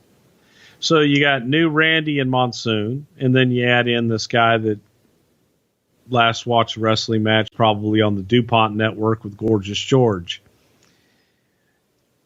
And Art, we were in Baltimore. Art Donovan was a big name in Baltimore, and Art was doing a television show, and he also did a radio show there. Very quick-witted, funny, off the wall, but football-oriented shit. Baltimore-oriented shit. So people in Baltimore, he was a hometown son. He was their guy. He was lovable Art Donovan, and people enjoyed his wit and his wackiness, if you will. But then there's the rest of the world that doesn't know who the fuck Art Donovan is or care. So we had gone back and forth, and Kevin had a rapport with Art, Kevin Dunn, and thought, well, we could try this guy. It'll mean something for Baltimore. It'll sell some tickets in Baltimore. And who knows? If he's half as entertaining as he is in the shit that he does in Baltimore, maybe he can adapt, man. Maybe, Monsoon can bring it out of him. Savage can bring it out of him. He can have some fun asking some wacky fan questions from the standpoint of a guy that's never seen wrestling before, and throw out some weird observations.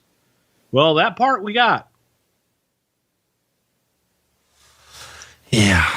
How quickly do you realize, let's talk about the prep. When you make the pitch, you make the offer, you make the presentation, does anybody say, okay, we got to get him all these tapes and he needs to come to the production meeting? Or I'm not saying that to be a dick. I mean, clearly none of that happened, but maybe some of it should have. When did you realize, we fucked this up? When the camera rolled. when the red light went on. No, I don't. You know what? I don't think that any of that would have helped. I don't think that him watching a second of tape. Well, here's what I mean. Like, had he been to a production meeting or watched tape with some of you guys, my question is, would whoever was with him, wouldn't they have maybe at that point said, oh, fuck, we can't do this. We need to call an audible and get out of this. We were already there. Okay. I mean, we were already there, and it was awful in many ways. When we looked at the show on paper, it was a very simplistic show, straightforward, man. It's a tournament. It's King of the Ring, and then you got Piper and Lawler at the end. It wasn't that fucking complicated. It's a tournament. So we felt with Monsoon and Savage as the anchor, we've got it. And Pat and I pretty much, we had the show in the back of our head. We had it in mind. I get a phone call the morning of from Ricky Medlock, who was lead singer for Blackfoot. He's with Leonard Skinner now.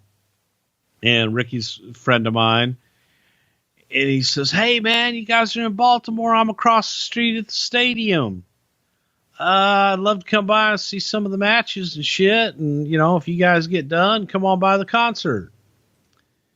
And I'm thinking to myself, oh, well, shit, man, that's Ricky Medlock. I'm a big fan of Ricky Medlock. I love Blackfoot. He wasn't with Skinner yet, but goddamn it, he was Ricky Medlock. And I love Ricky. So I said, well, what time's your show? And their show, they were about an hour and a half after us. I said, well, you want to come by and do America the Beautiful or Star Spangled Banner? And he says, yeah, sure. I don't give a shit. So I called Vince. I said, hey, Ricky Medlock's in town. He's right across the street. And he's able to do the national anthem. Can I guess? Fuck. I was going to guess who the fuck is Ricky Medlock. That makes Who me. the fuck is Ricky Medlock? That's so great. Blackfoot. What's that? I said, Vince, it's a rock band, man. He's doing a stadium show across the street from us tonight. And I said, he's well known. People know him. People know him. Yeah, I know him. It wasn't Steve and Edie or fucking Robert Goulet, but it was Ricky fucking Medlock. And he's like, is he any good? I said, he'll be great. I said, he'll be different, but he'll be great. So I said, hey, Rick, man, can you come on by, do a sound check? And we didn't have the, like now they've got those really great, what's that shit I always want on stage? Sorry, folks, my shit's kicking in. Hey, you're doing good, buddy. With 4,000 stitches in your mouth and all hopped up on pain pills, we're having fun. Thank you for making the time. We didn't have the good monitors in the ring and shit, but like now they have them in your ears. Those really great where you can hear yourself, and you don't have to when you're singing. You don't have that delay, and you need to hear yourself in real time when you're singing. And he comes out, he says, oh, you guys don't have that. I said, no. He goes, it's all right. I can count. I can do it. I got it. So he did a few rehearsals. I thought he sounded great. It's Ricky fucking Medlock, man. Leonard Skinner. There's nothing anybody can say bad about fucking Ricky Medlock. I'm sorry, man. I love him. And so Vince says, how was it? I said, it was great. It'll be good, man. It'll be different. We got old and we got new. With Art Donovan, and you got Ricky, who was current and had a hit, train, all the shit. And we opened the show with Ricky.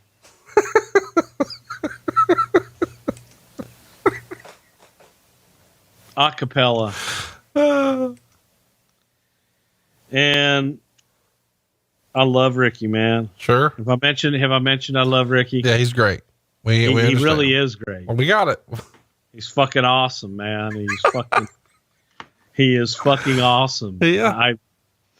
It was fucking horrible. It was like god awful, earth shattering horrible. And you could tell that he couldn't hear himself, and I could see him counting, and he got through it. And I loved him for coming and doing it. And it took giant coconut balls to call me in the morning, to come over and do a sound check, and then come over and do our show right before going over and doing a stadium show across the street. And I loved him for it. And I was so grateful. But it wasn't one of our finer, it was not good. Vocal moments. It wasn't good. And he was dressed like Ricky Medlock. Yep. Which is cool. But everybody else is in tuxedos and all this other shit. And then there's Ricky. And it doesn't help that, it's interesting when you look back and you realize, hey, Vince wasn't there. But the production is a little off here. Like, they don't have the lighting right for him. When they first go to the announcers, they're dark as shit. They're not lit.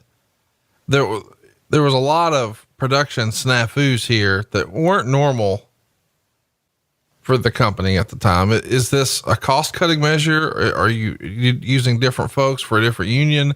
Is there less production meeting and attention to detail without Vince there? Is it sort of, talk me through that. This was and I love Roddy Piper to death.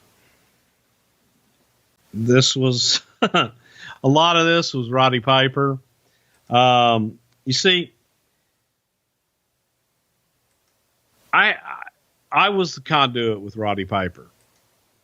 And so when we had Roddy and there were issues, I would deal with Roddy. Well, Vince could go deal with everything else. In this situation, we didn't have Vince to deal with everything else. It was just Pat and I there running the whole show by ourselves. And I still had to deal with Roddy. And there were still just some creative issues to be worked out. And Roddy can be a last-minute guy.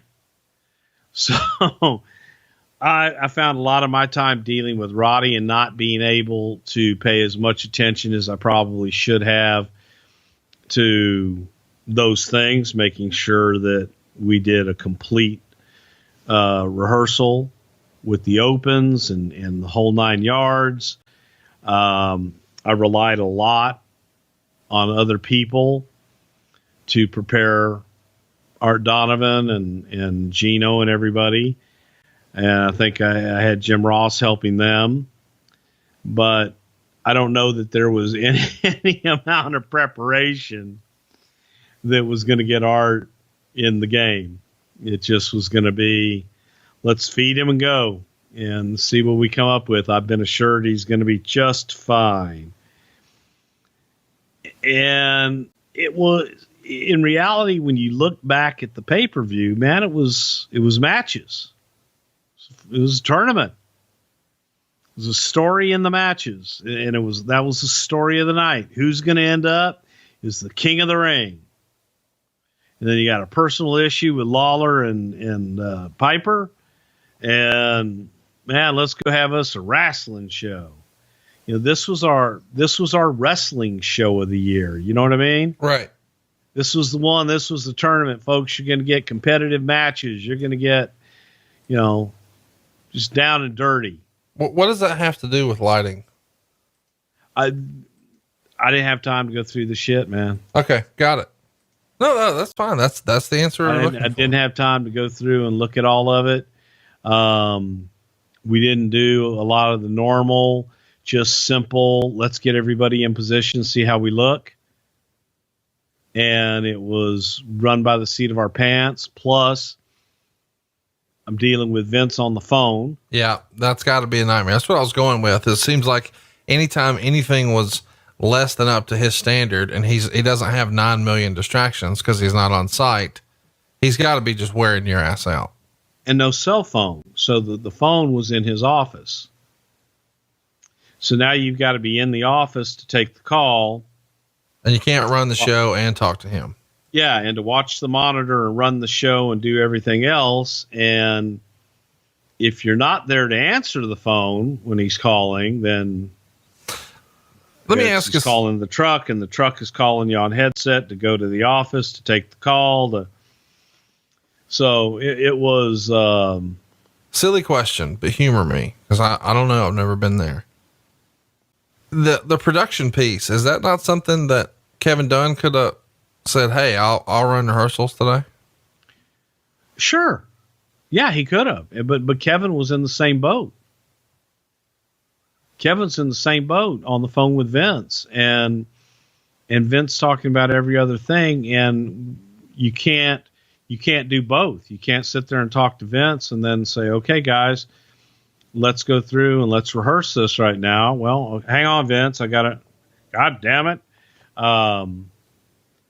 It was challenging, and it was, we probably just weren't as prepared as we should have been. We weren't nearly as prepared as we should have been. We came into it thinking that, man, this can be a piece of cake. Right.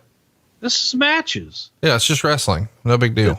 This one's matches. This one is not, I don't have a lot of gaga going on here. And I didn't anticipate, because I felt I'd done everything I could do ahead of time with Roddy and Lawler. You know, when I came in, I felt that was done. And then you get there and Roddy wants to talk, wants to sit down. Man, that's an hour and a half of your day right off the bat. And then it goes on through the night, all through the night. And through the night, some of those have to be run by Vince. And it's like, shit.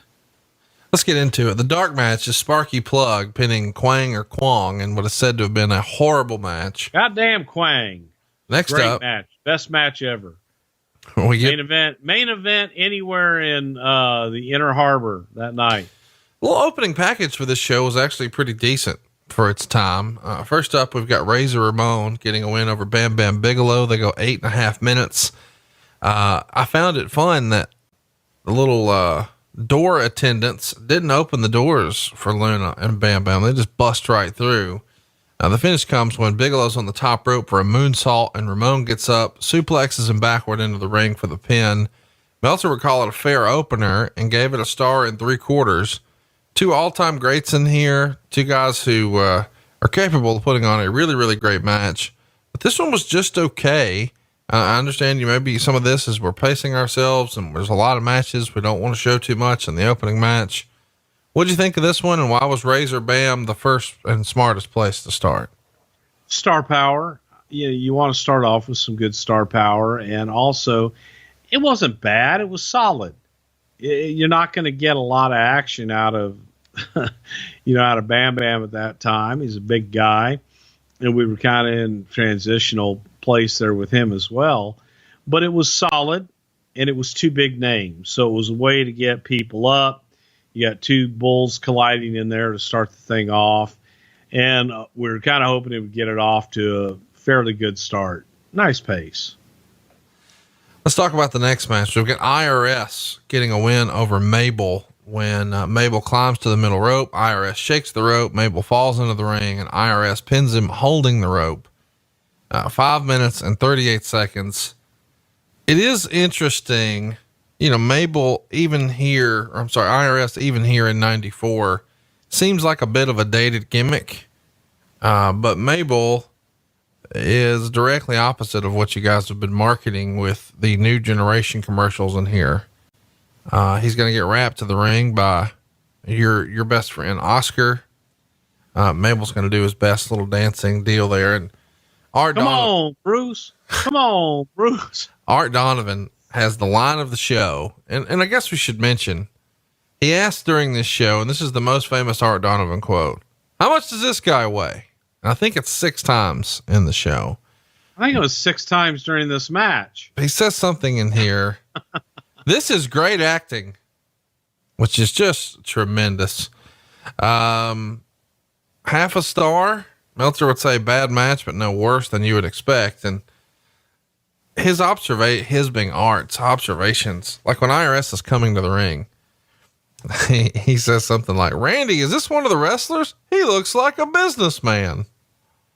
And then he asks about Mo, or Oscar. Hey, who's the guy in the white suit? I don't know why, but then he explains, who it is. And he says, oh, I thought maybe he was the guy coming to take him to the hospital. Ha! Just fucking not great. The line of the show for me was Macho Man, though, in that first match with Bam Bam Bigelow. He takes a low blow and Randy says something like, I got to wonder if Luna's going to like Bam as much later or something like that. And Art is like, you mean because he might get disqualified? And Randy's like, I'll explain it to you later. Art Donovan was a fucking train wreck before the first bell rang, and it was the gift that keeps on giving. So it was. And so therefore, see, that's the unexpected added entertainment value that you got with this show. It was shitty. It was added entertainment value that no one expected. They thought, hey, Art Donovan, what the hell are we going to get? We don't know. And then they got it. They said, oh, fuck. What the hell? Hey, how much does this guy weigh? Hey, who's he? Guy looks like an accountant. It's like the IRS guy that just did my taxes.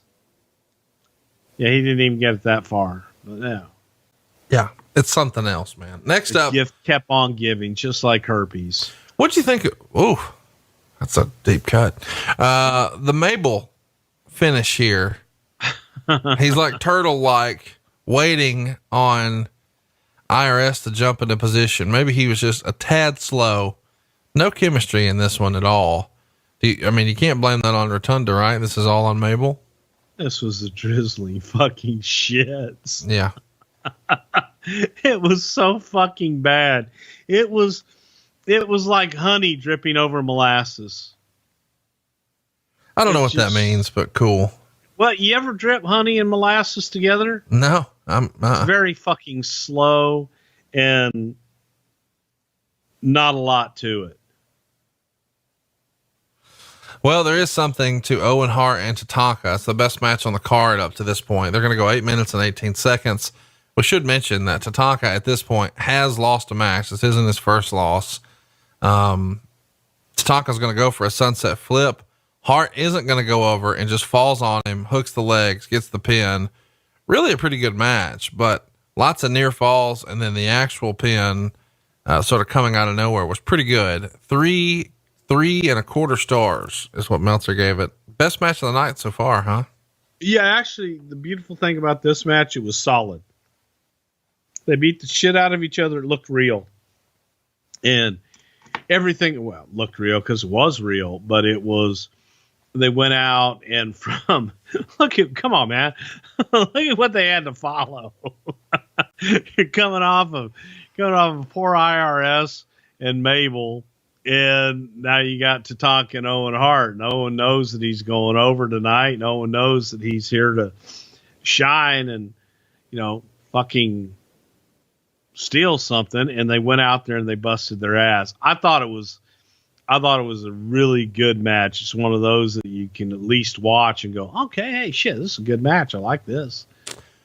Next up, 1, 2, 3 Kid and Jeff Jarrett. They go about 4.5 minutes. 1, 2, 3 Kid gets the win with a small package. Meltzer would say it was all action, but far too short. The real story, though, comes afterwards. After the match, Jeff Jarrett is furious that he lost with a small package like this, especially to the underdog, 1, 2, 3 Kid. And he gives him not 1, not 2, but 3 old school Memphis style pile drivers. And then 3 Jerry Lawler fist drops off the top rope that, maybe he should have let Jerry keep. 2.25 stars. He's attacking referees after the fact. This was fun for me to watch. First of all, because you really get a whole new appreciation for how long Jeff Jarrett wore this pseudo stripper gear that everybody makes fun of.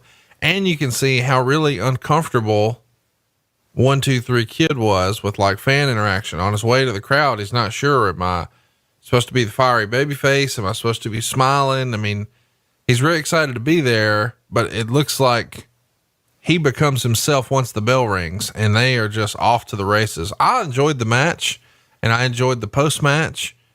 But it was fun to see both of these guys as very young performers sort of finding their way. What'd you think?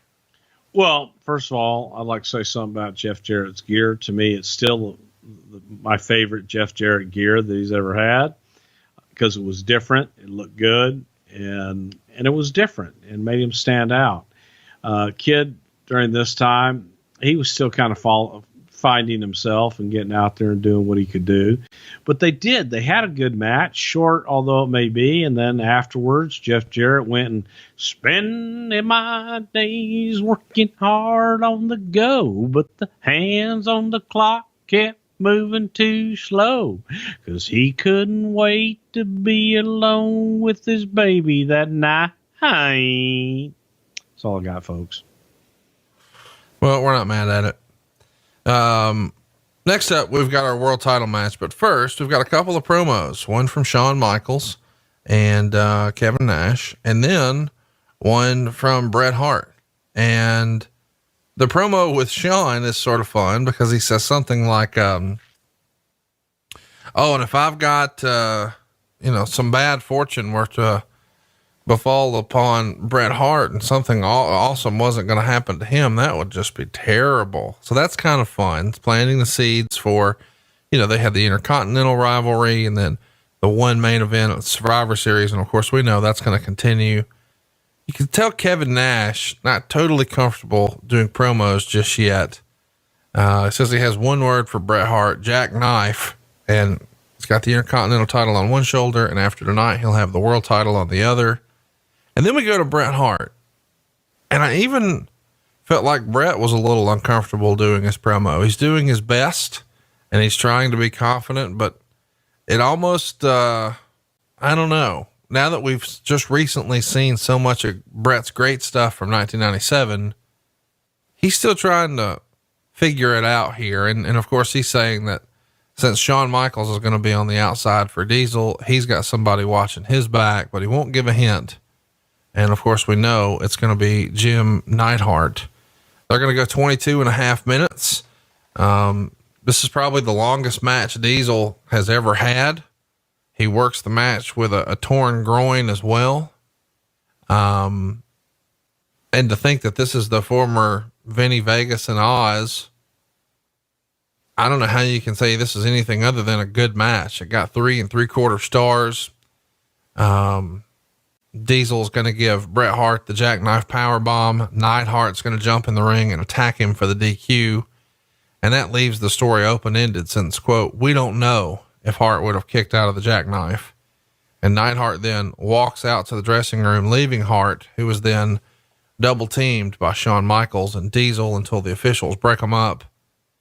And Meltzer would say the announcers did a poor job of getting over the significance of Neidhart leaving and that we don't know if Hart could have kicked out of the jackknife, both of which appeared to be angles built upon for the future. What'd you think of the match? I mean, it's really a prime spot, a world title match for Diesel. Of course, we know, he's the Intercontinental Champion, going to become the tag champion. And by the end of the year, a handful of months after this, he's going to beat Bob Backlund and be world champion. What'd you think of the match? And was there ever a consideration since, it's a steroid trial. We need a monster. We need him to be clean. We need somebody who gets attention in the airport. Diesel sort of checks all the boxes. Was it discussed? Maybe put it on him here? Absolutely not. Here's the thing about this match, and this was pivotal in so many ways because we did see something in Diesel, and I think that Diesel got a bad rep during a lot of this shit because Diesel wasn't a great worker at that time, man. He had never been pushed. He had never been in any kind of situation like this for damn sure, especially in this kind of a high profile match. However, he had been around Shawn, he had been around Bret, he had been around these guys, and he was getting better. And he had a look, and there was a groundswell around him. Man, people are like wanting him to do more, wanting to see more, wanting him tested. You take this match, and Vince saw the monster, Diesel, and thinking, well, shit, man, what the hell can we do with this guy? And that allure of the audience going, man, give me the big guy. What's he going to do? While making still, because we're still in a building process with Bret. And you're still getting Bret out there to be the new generation, if you will. So it's that catch-22. To me, it was the coming out party. Maybe the Rumble before that was coming out party for Diesel, but this was Diesel's coming out party in a single encounter, in a spotlight. It was also, to me, that defining moment where you went, holy fuck, who can't Bret work with? And Bret was able to go out and put together a match with a 7-foot monster with a pulled groin, even without the pulled groin, limited in his skills at that point in his career, and make it all believable and have a hell of a match and make everybody involved in that match have an important role and carry it out to the best of their abilities. And I'm not, I'd say 90% of that goes to Bret. But a great deal of that goes to Diesel because he hung and he was able to go in there. And I love it when they say, oh, well, he looked blowed up or he looked out of place. He was supposed to look that way. That was the story of the match. This big bastard, he's never been tested to this limit. So when you hear the experts say, oh, he's blowed up, he can't go, that's a story. You're telling a story of a big guy that maybe doesn't have that wind capacity and that cardio that the smaller, more agile athlete has. So that smaller, agile athlete's going to wear him down to do that. It's called the work, folks. And I think that both guys played to that so fucking well. And the way that Diesel was able to hang in, make it believable, Brett, being the smaller guy, when you look at it on paper, go, Brett should be killed. But he was able to get through every single thing and made Diesel a bigger monster all along the way with everything that he did. And that, to me, was just, I enjoyed the hell out of the match. And I remember thinking, well, it's Brett, but I think if we could program Diesel with the right guys, that, man, they're going to believe in this big bastard. Because he's believable. He looks the part. And on that night, he proved that he could work the part too. Any concern with him working with a torn groin that he's not going to be able to go? Yeah. What was definitely concerned, but he felt that he could, and he had the compression shorts and all that other shit. It wasn't bad enough that he wasn't inoperable. He wasn't in a place where he couldn't go, so that was never an issue. But is how much is it going to hamper him? How much is it going to hamper the performance? At this point, did Vince already know we're going to make him champ sooner rather than later? It was just a matter of trying to test him and see what we had. We wanted to test and see what we had. We didn't know whether or not he could hold up in that single environment, and he did. And this was the point where we kind of went, you know what? Down the road, he could be it. So let's keep it moving here. Jim Neidhart returning. How does that come about? Yeah, the big bastard. Yeah. Yeah, the bull's ready, Vince. Yeah, you looking for opponents for Brett. Yeah, they tear it down. Bring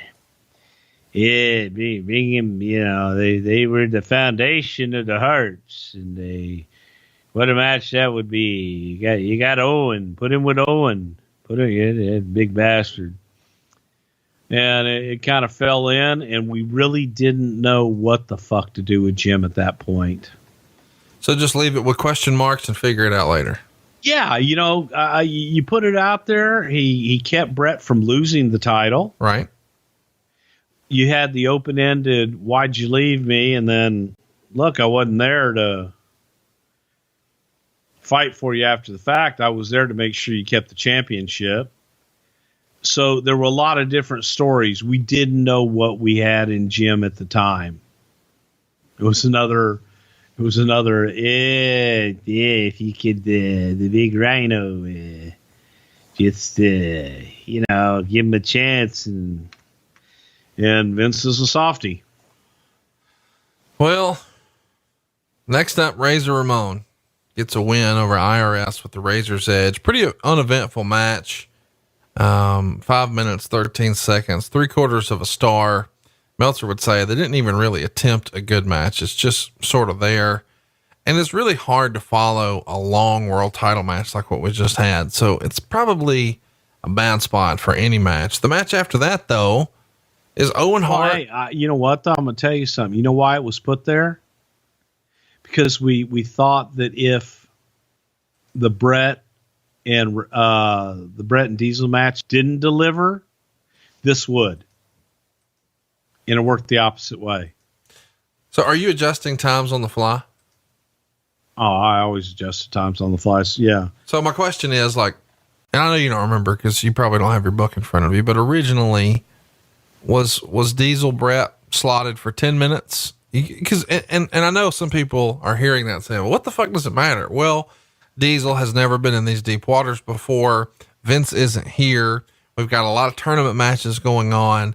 And oh, by the way, the guy who's unproven in this match also has a torn groin. So yeah. So in my head, you probably send Brett out there and say something like, and I'm freestyling, feel it out. If it's going well, do the whole deal. But, if he's hurting and it's a cluster, just go home. I got backup. Yeah. Is that basically the pitch? Yes. And because we didn't know. And I knew that if it stunk the joint out, I did have confidence that Razor and IRS could go out and pick it back up. And here's what sucks. The match after Razor Ramon IRS is probably one of those matches that has the time cut because Owen Hart and 1-2-3 Kid only gets 3 minutes and 37 seconds. Owen wins with a sharpshooter.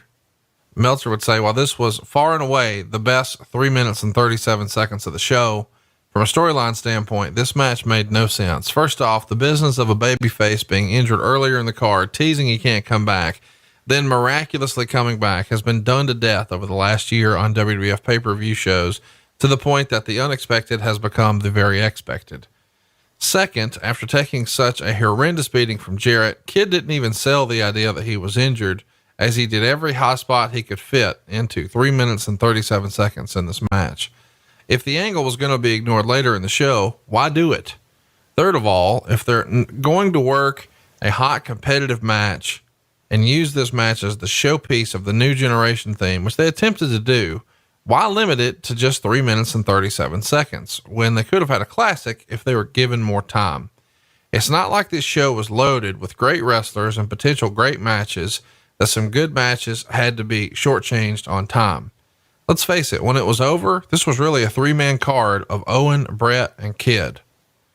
He loved the match, but he felt like it was way too short. And I do recommend that everybody go watch it. It's only 3 minutes and 37 seconds, but it's probably one of the better matches you'll see this week. 3.25 stars. And he says, this was about as good of a short match as you'll ever see. What'd you think? And what do you think of his criticisms? Well, his criticisms are fucked up because he doesn't know the story we were telling.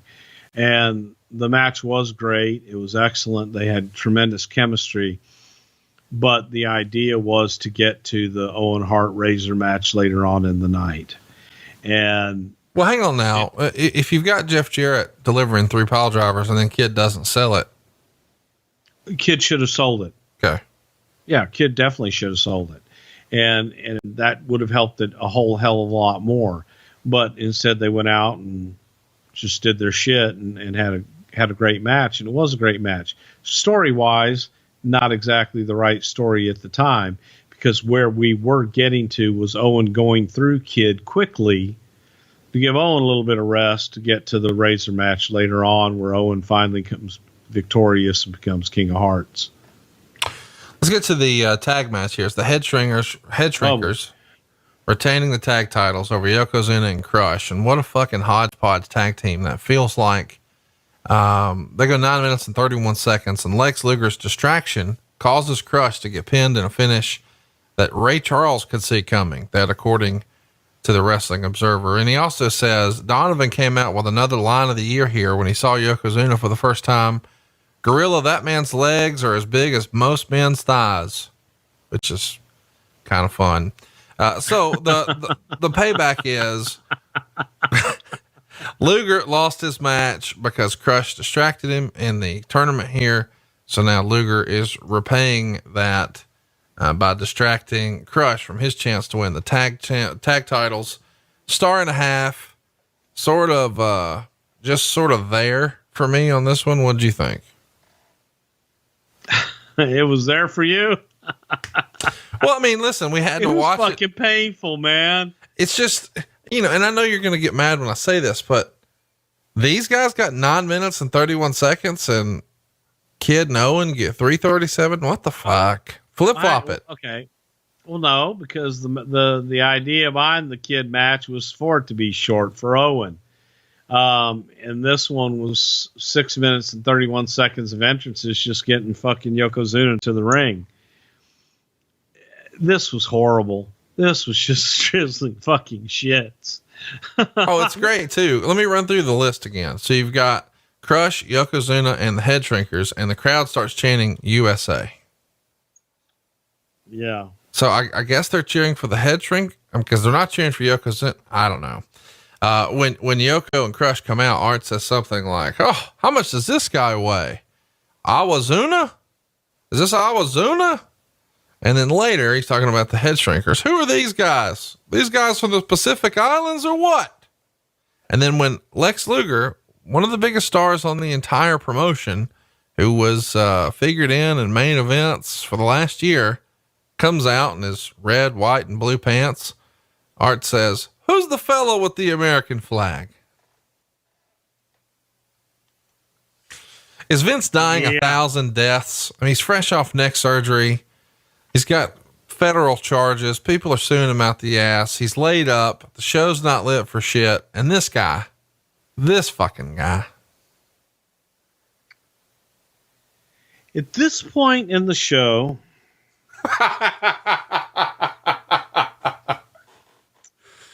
that was kind of the reaction that I was getting from Vince. God damn, this is the shits. And, yeah.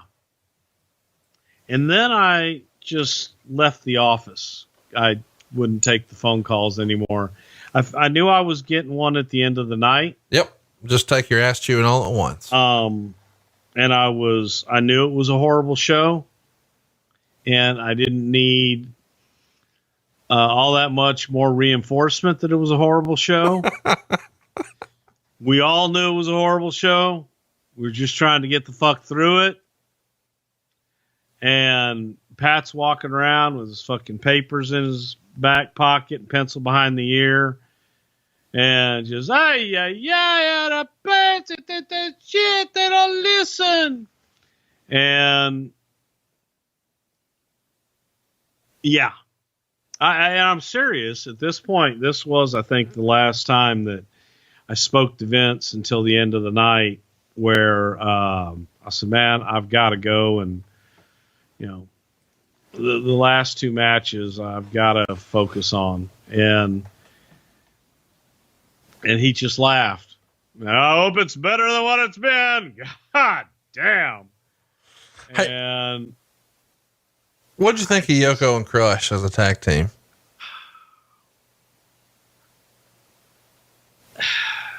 Bad. Yeah, we agree. I mean, thank you. It just was fucking bad. Head Shrinkers, being managed by Captain Lou. How's that pairing come to be? Okay. Yeah, I think that was a Vince rib on me, because Albano would come to TVs and shit, and Lou would always go over and talk to Vince, and Vinny, hey, I got an idea. How about I do this? I'm a manager of tag team champions, and I could do this, and I'll take you next tag team champions. And hey, Vinny, let me do this. Vinny, let me do this. Well, Vince would go out on commentary, and he'd send Lou to me. Hey, Bruce, I talked to Vinny. Vinny said I could do this. And Vinny, Lou, Vince didn't say anything to me, man. Let me talk to him. We'll see what we can do tomorrow. We'll see what we do, blah, blah, blah. So when we started doing Raw Live and shit, and he started doing this shit to me, we were in, I think it was Poughkeepsie. And Lou had been in the back, and Vince had been driving me nuts all fucking day. And Lou had been driving me nuts all fucking day. So I heard Vince tell Lou, just go talk to Bruce. Bruce will find a spot in the show for you. So, all right, you want to play haha, motherfucker? And they were out doing commentary, and I believe it was a head shrinker match or something like that. And Luke comes up to me at Gorilla in the middle of a live show and says, Brucey baby, what are we going to do tonight? Vinny said, you got something for me. I said, yes, go down and do commentary with Vince. When? Right now. Just go to the ring, pick up a headset, just start doing color with him. He fucking goes out the curtain, went down, sat down and did commentary with Vince. And on his way down, Vince is going, Bruce, what's going on? I said, Lou's going to do commentary with you this match. Silence. Lou sat down, did commentary. Afterwards, he goes, don't ever fucking do that to me again. I said, don't ever, I said, stop sending him to me and I won't. But yeah, that was how I kind of remedied that. Yeah, just go talk to Bruce. Bruce will get something for you. Okay. I got something for you. Go do live commentary with him. Cured that. Yeah. That handled that. All right. Next up, Owen Hart, Razor Ramon. It's what Bruce called the main event. I got 6 minutes and 35 seconds. Owen, of course, pins Razor, becomes the king of the ring, tournament champion. Meltzer would say this match wasn't bad, but again, it was too short considering the purpose that this was an impact match, that theoretically these guys are good enough. And they did a lot of good wrestling early and traded near falls. Hart went up for a moonsault, but Ramon got up and gave him a backward suplex and then went for the Razor's edge, but Hart flipped Ramon over the top rope. Neidhart comes out and clothesline and posts Ramon and then throws him back in the ring, where Hart scores the pin after an elbow drop. Both men attack Ramon after the match as fans chant for Brett to do a run in, but instead Brett just does an interview. And then there's the coronation ceremony for Owen Hart, who's now going to change his nickname from the Rocket to the King of Hearts. So now the truth has been revealed. Jim Neidhart, while he saved the title for Brett, he's not actually on Brett's side of this family feud. He's with Owen. And now Owen's finding himself in the middle of this push where he had the big win at the last pay-per-view over Bret Hart. Remember, that was WrestleMania 10, the most recent pay-per-view. But the show goes off the air where even though Owen beat Bret, Bret's on everyone's shoulders as the champion. And now fast forward to the next pay-per-view, and another family member doesn't side with Bret, instead sides with Owen, and Owen wins the King of the Ring, which his brother Bret had the year before. So great story. Really love where we're headed. We know we've got SummerSlam for the world title and the cage match sort of circled as where we're going to wind up. Is this at this point, this has got to be everything Owen Hart has been waiting for his entire career, is it not? Well, yeah, for the push. I mean, it was something that elongated what a lot of people never thought would happen, getting more than one or two matches out of Bret and Owen, because you had the victory at WrestleMania. You come back with the rematches, the Heart Attack tour after that. Well, now Owen is following in Bret's footsteps by becoming King of the Ring. His next step is the WWE Championship now. So it was a logical progression. It added fuel to the fire. You had Neidhart in there, who was neither fish nor fowl when we started out. And we even carried it on a little bit, as Neidhart, fish or fowl. Yes, he helped Owen more, but he did help Bret too. It was that building of Owen Hart that was another example of the way that Owen would take whatever he was given, small or large as it may be, and make it 10 times bigger. Because when he became the King of Hearts, I mean, he did change his gear, changed all his shit, embraced it, and made it more than a lot of people ever imagined it could ever be. So, yeah, fucking Owen, man, to me, just so great. And this was another one of those examples of you gave him an inch and he took 2 miles. Really, really good stuff. The coronation ceremony, a little silly, but I mean, it's cool because it's Owen, and you know what this means to one of the guys who, really deserves it. One of the good guys in wrestling. One of the things I wanted to mention to you here is Todd Pettengill goes over to interview the governor, and he's trying to. We had all the stars there, fucking Conrad. Here we go. So he's got the governor of Maryland there, and he's trying to ask, "Hey man, need you to make a pick here. Who do you got, Jerry Lawler or Roddy Piper?" And the governor picks Piper, but says, "Really, I'm more of a Hulk Hogan fan myself." God damn. Todd Pettengill looks like he's going to have a sheer panic attack, pulls the mic, and the interview is over. Just when you thought this shit couldn't get any more sideways and your phone's not lighting up enough in the back. Whew. Yeah. Good times. Good times. I do want to mention though, you see a lot of promos on the WWE Network because it's the Coliseum video release. So there's lots of backstage stuff with like Jim Cornette, and there's even one in here with Roddy Piper, and Piper is in his dressing room and he's showing you what's in his bag, and he's bragging that this Hershey's bar is what real champions eat and shit like that. And he looks like $1 million. And I know he's fresh off of a movie set. The vignettes that were building to this, were of him in his movie trailer where he's got like a 5 o'clock shadow, and outside of his movie trailer one night. And he is in the best shape Roddy Piper was ever in at 40 years old. Is he not? Yeah. Piper was ripped, man. He was working his ass off and trimming down and just, changing his look up and trying some different shit. He was in that acting world wanting to, it's funny. They tell you, you got to trim down, you got to get smaller and all that stuff. And that's what Roddy was doing. And he was working hard to attain that.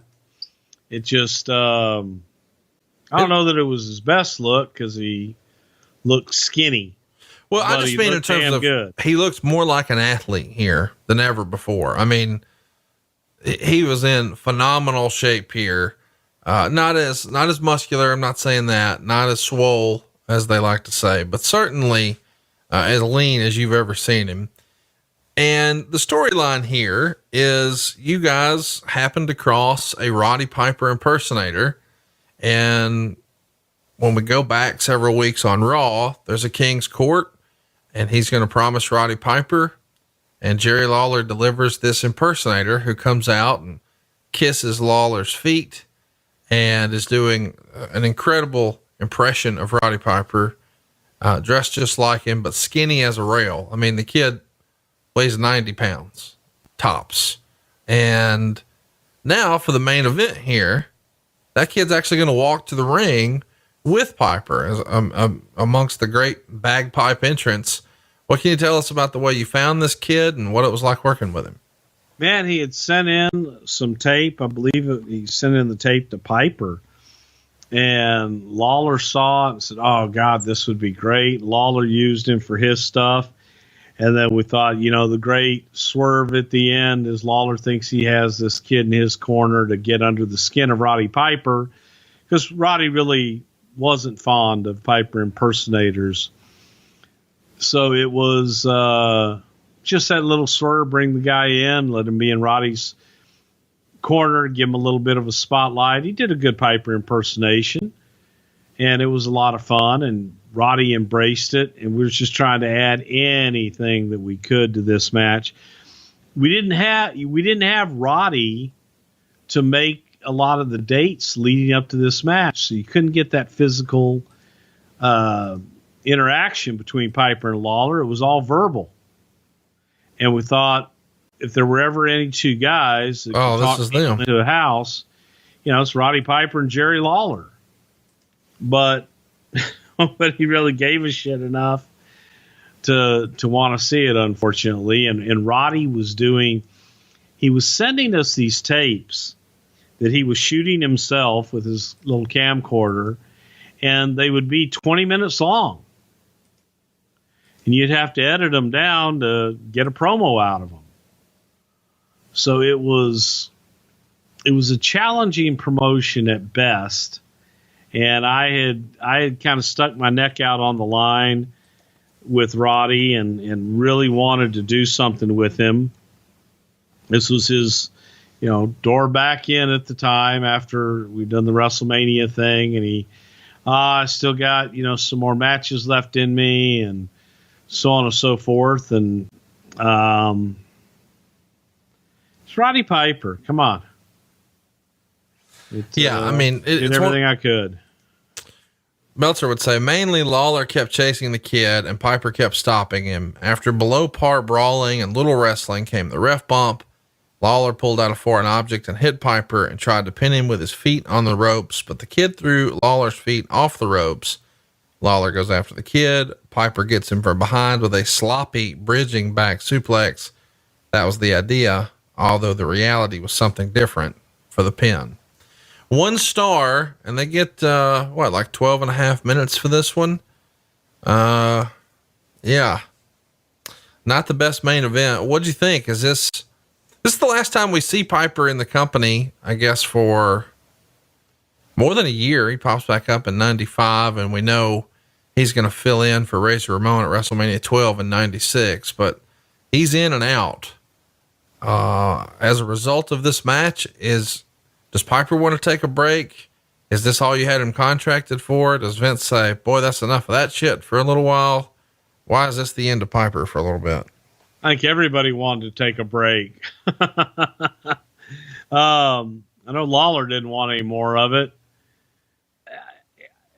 When you look back at it and you watch it and you're in there, if you have any feeling at all, you realize this sucks. This is not working. They did not have chemistry in the ring.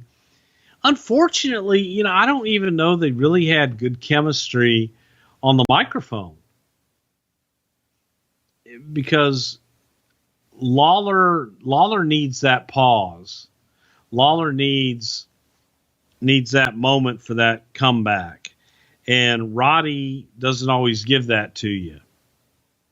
And Roddy's comebacks are too quick sometimes, and then he leaves you nowhere to go. Lawler will feed you, give you some place to go. But he needs a second. I just think their timing on everything didn't work, and it was a failed experiment. It didn't get over, and when it was over, we were thankful it was over.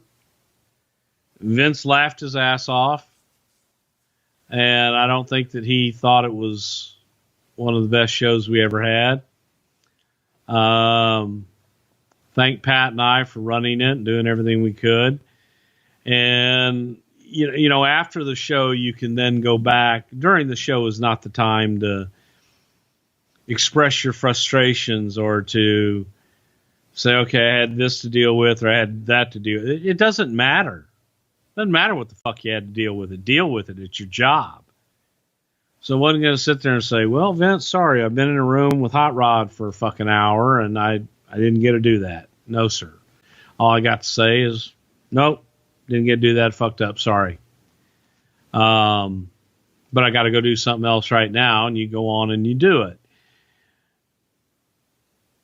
After the fact, I got to share some of that with him, which made him laugh even more. But it's a learning experience, and if you learn from your mistakes, hopefully you're not going to repeat a lot of them. Sometimes you do, just because you think, well, I'll overcompensate here. It was tough. And it was without having Vince, who was and is always kind of that rudder in the water. You think you can do it, and I do believe we can do it, and we have done it without him and been fine. This is the first time for me and Pat doing it without him, and maybe we were a little overconfident. Maybe we took a lot for granted. But for me, probably one of the worst pay-per-views I've ever been involved with. Oh, I love you. It was painful, man. It was really painful. Well, and I know this was painful for you today. I guess we should tell everybody you flew home for the emergency oral surgery. And your nightmare continued as it was one complication after another. You had that surgery first thing, crack of dawn, Wednesday morning, more complications Thursday. It got way worse on Friday, Saturday, a whole new set of problems. And then of course, Monday, another set. You didn't get to make the pay-per-view or TV for WWE, but you sucked it up and you made it for our Something to Wrestle fan base. And we appreciate you taking the time to do it. And hopefully you can go take another pain pill, take a nap, and we're going to try to bring you guys some more great content this Friday at noon. Tell your friends Something to Wrestle is back with some brand new content. And thanks to Tony Schiavone for filling in the gaps last week. I wanted to thank Tony, man, for stepping in and helping out on that. And I want to thank everybody for the well wishes. I have no idea at all what transpired in my life last Wednesday and Thursday. I have zero recollection. However, I will give you this one piece of advice. If you ever go into the dentist and you leave your wife out in the waiting room and they get in and they pull 6 of your fucking teeth, don't ever let her make that last decision about doing the last thing to drill up into your jaw and take out all the rest of that shit. No, she made a good decision, I'm sure, in the long run, but holy fuck. I asked the guy before I went in, the week before when I scheduled the surgery, everything had dropped on me and I was in a bad way. And I said, how long am I going to be down? He says, 1 day. You're in, you're out. You'll be at work the next day. I guess we should mention a lot of this is complication from when Brock Lesnar destroyed your fucking face backstage and Humpty Dumpty put you back together again. And so when you talk about having to have teeth pulled, people just think, oh, this raggedy motherfucker don't brush his teeth. No, your palate collapsed. Your entire the inside of your mouth fell and it's now on your tongue and you're holding it up like an asshole trying to make TV. And then eventually they say, get the fuck out of here and go get that fixed. And so here we are. And I know last week, you know, people are going to say what people are going to say. Oh, they don't care about the show anymore. Oh, he doesn't have a fucking mouth. This is not something we can do. So thanks for Tony for running his mouth. And although the live shows with Bruce obviously have to take a hiatus because of his WWE travel, somehow Jim Ross has found a way to schedule a live show with me. Actually, 2, we've got them coming up and I want to go ahead and let everybody know about those. Jacksonville, Florida on July 12th will be our very first Grill and JR Live. And you can join us at grillandjrlive.com. And that is the night before AEW's Fight for the Fallen. So if you're going to be in town for that show, you might as well go ahead and check out Jim and I the night before right there in Jacksonville. Tickets are just $39 and it's grillingjrlive.com. Now, maybe you're more of a WWE fan. Well, good news for you, Philadelphia. We're coming to see you on July 14th, right before WWE puts on their pay-per-view Extreme Rules. We're going to be at Dave & Buster's. Tickets are only $39. Philly, come see us at jimandconrad.com. That's jimandconrad.com. It's the day of the pay-per-view. We're going to get started at 3. We'll be done by 5. Plenty of time for you to make it over to see the dark matches and everything that's happening at Extreme Rules. So check us out. July 12th, grillingjrlive.com in Jacksonville, Florida. July 14th, Philadelphia, PA. jimandconrad.com right before Extreme Rules. So whether you're an AEW fan, you're a WWE fan, you're certainly a Jim Ross fan and you got to go see him. grillingjrlive.com or well, you don't have a fucking live show to promote, but if you want to, hey guys, watch Raw and SmackDown. Bruce helps work on those now. He'll be at Extreme Rules. I'll attempt to get together with him and he'll say, oh, I'm too busy. I'm just too busy. And that's, is that it? Anything else we need to mention? Lots of stuff coming down the pike. We're going to have some fun and I'm just happy. I'm happy to talk to you again, Conrad. It feels like about fucking 18 years since we've got to just sit down and bullshit and talk. And this was nice because all we got to do is sit down and bullshit and talk. And I like that. Bullshitting and talking is what our friendship is based upon and our friendship and relationship with the audience. So Thank you guys for bullshitting and talking with us this week. And I know we dropped this on you, with really no advance warning, sort of out of the blue, but this is what we promised last Friday. We couldn't deliver it, so we delivered it to you today. We appreciate you guys' support here. Follow us on social media. I am at Hey, it's Conrad. He is at Bruce Pritchard. Our show is at Pritchard Show. And Bruce, it's the end of the show. You know what to do. Shaka Khan.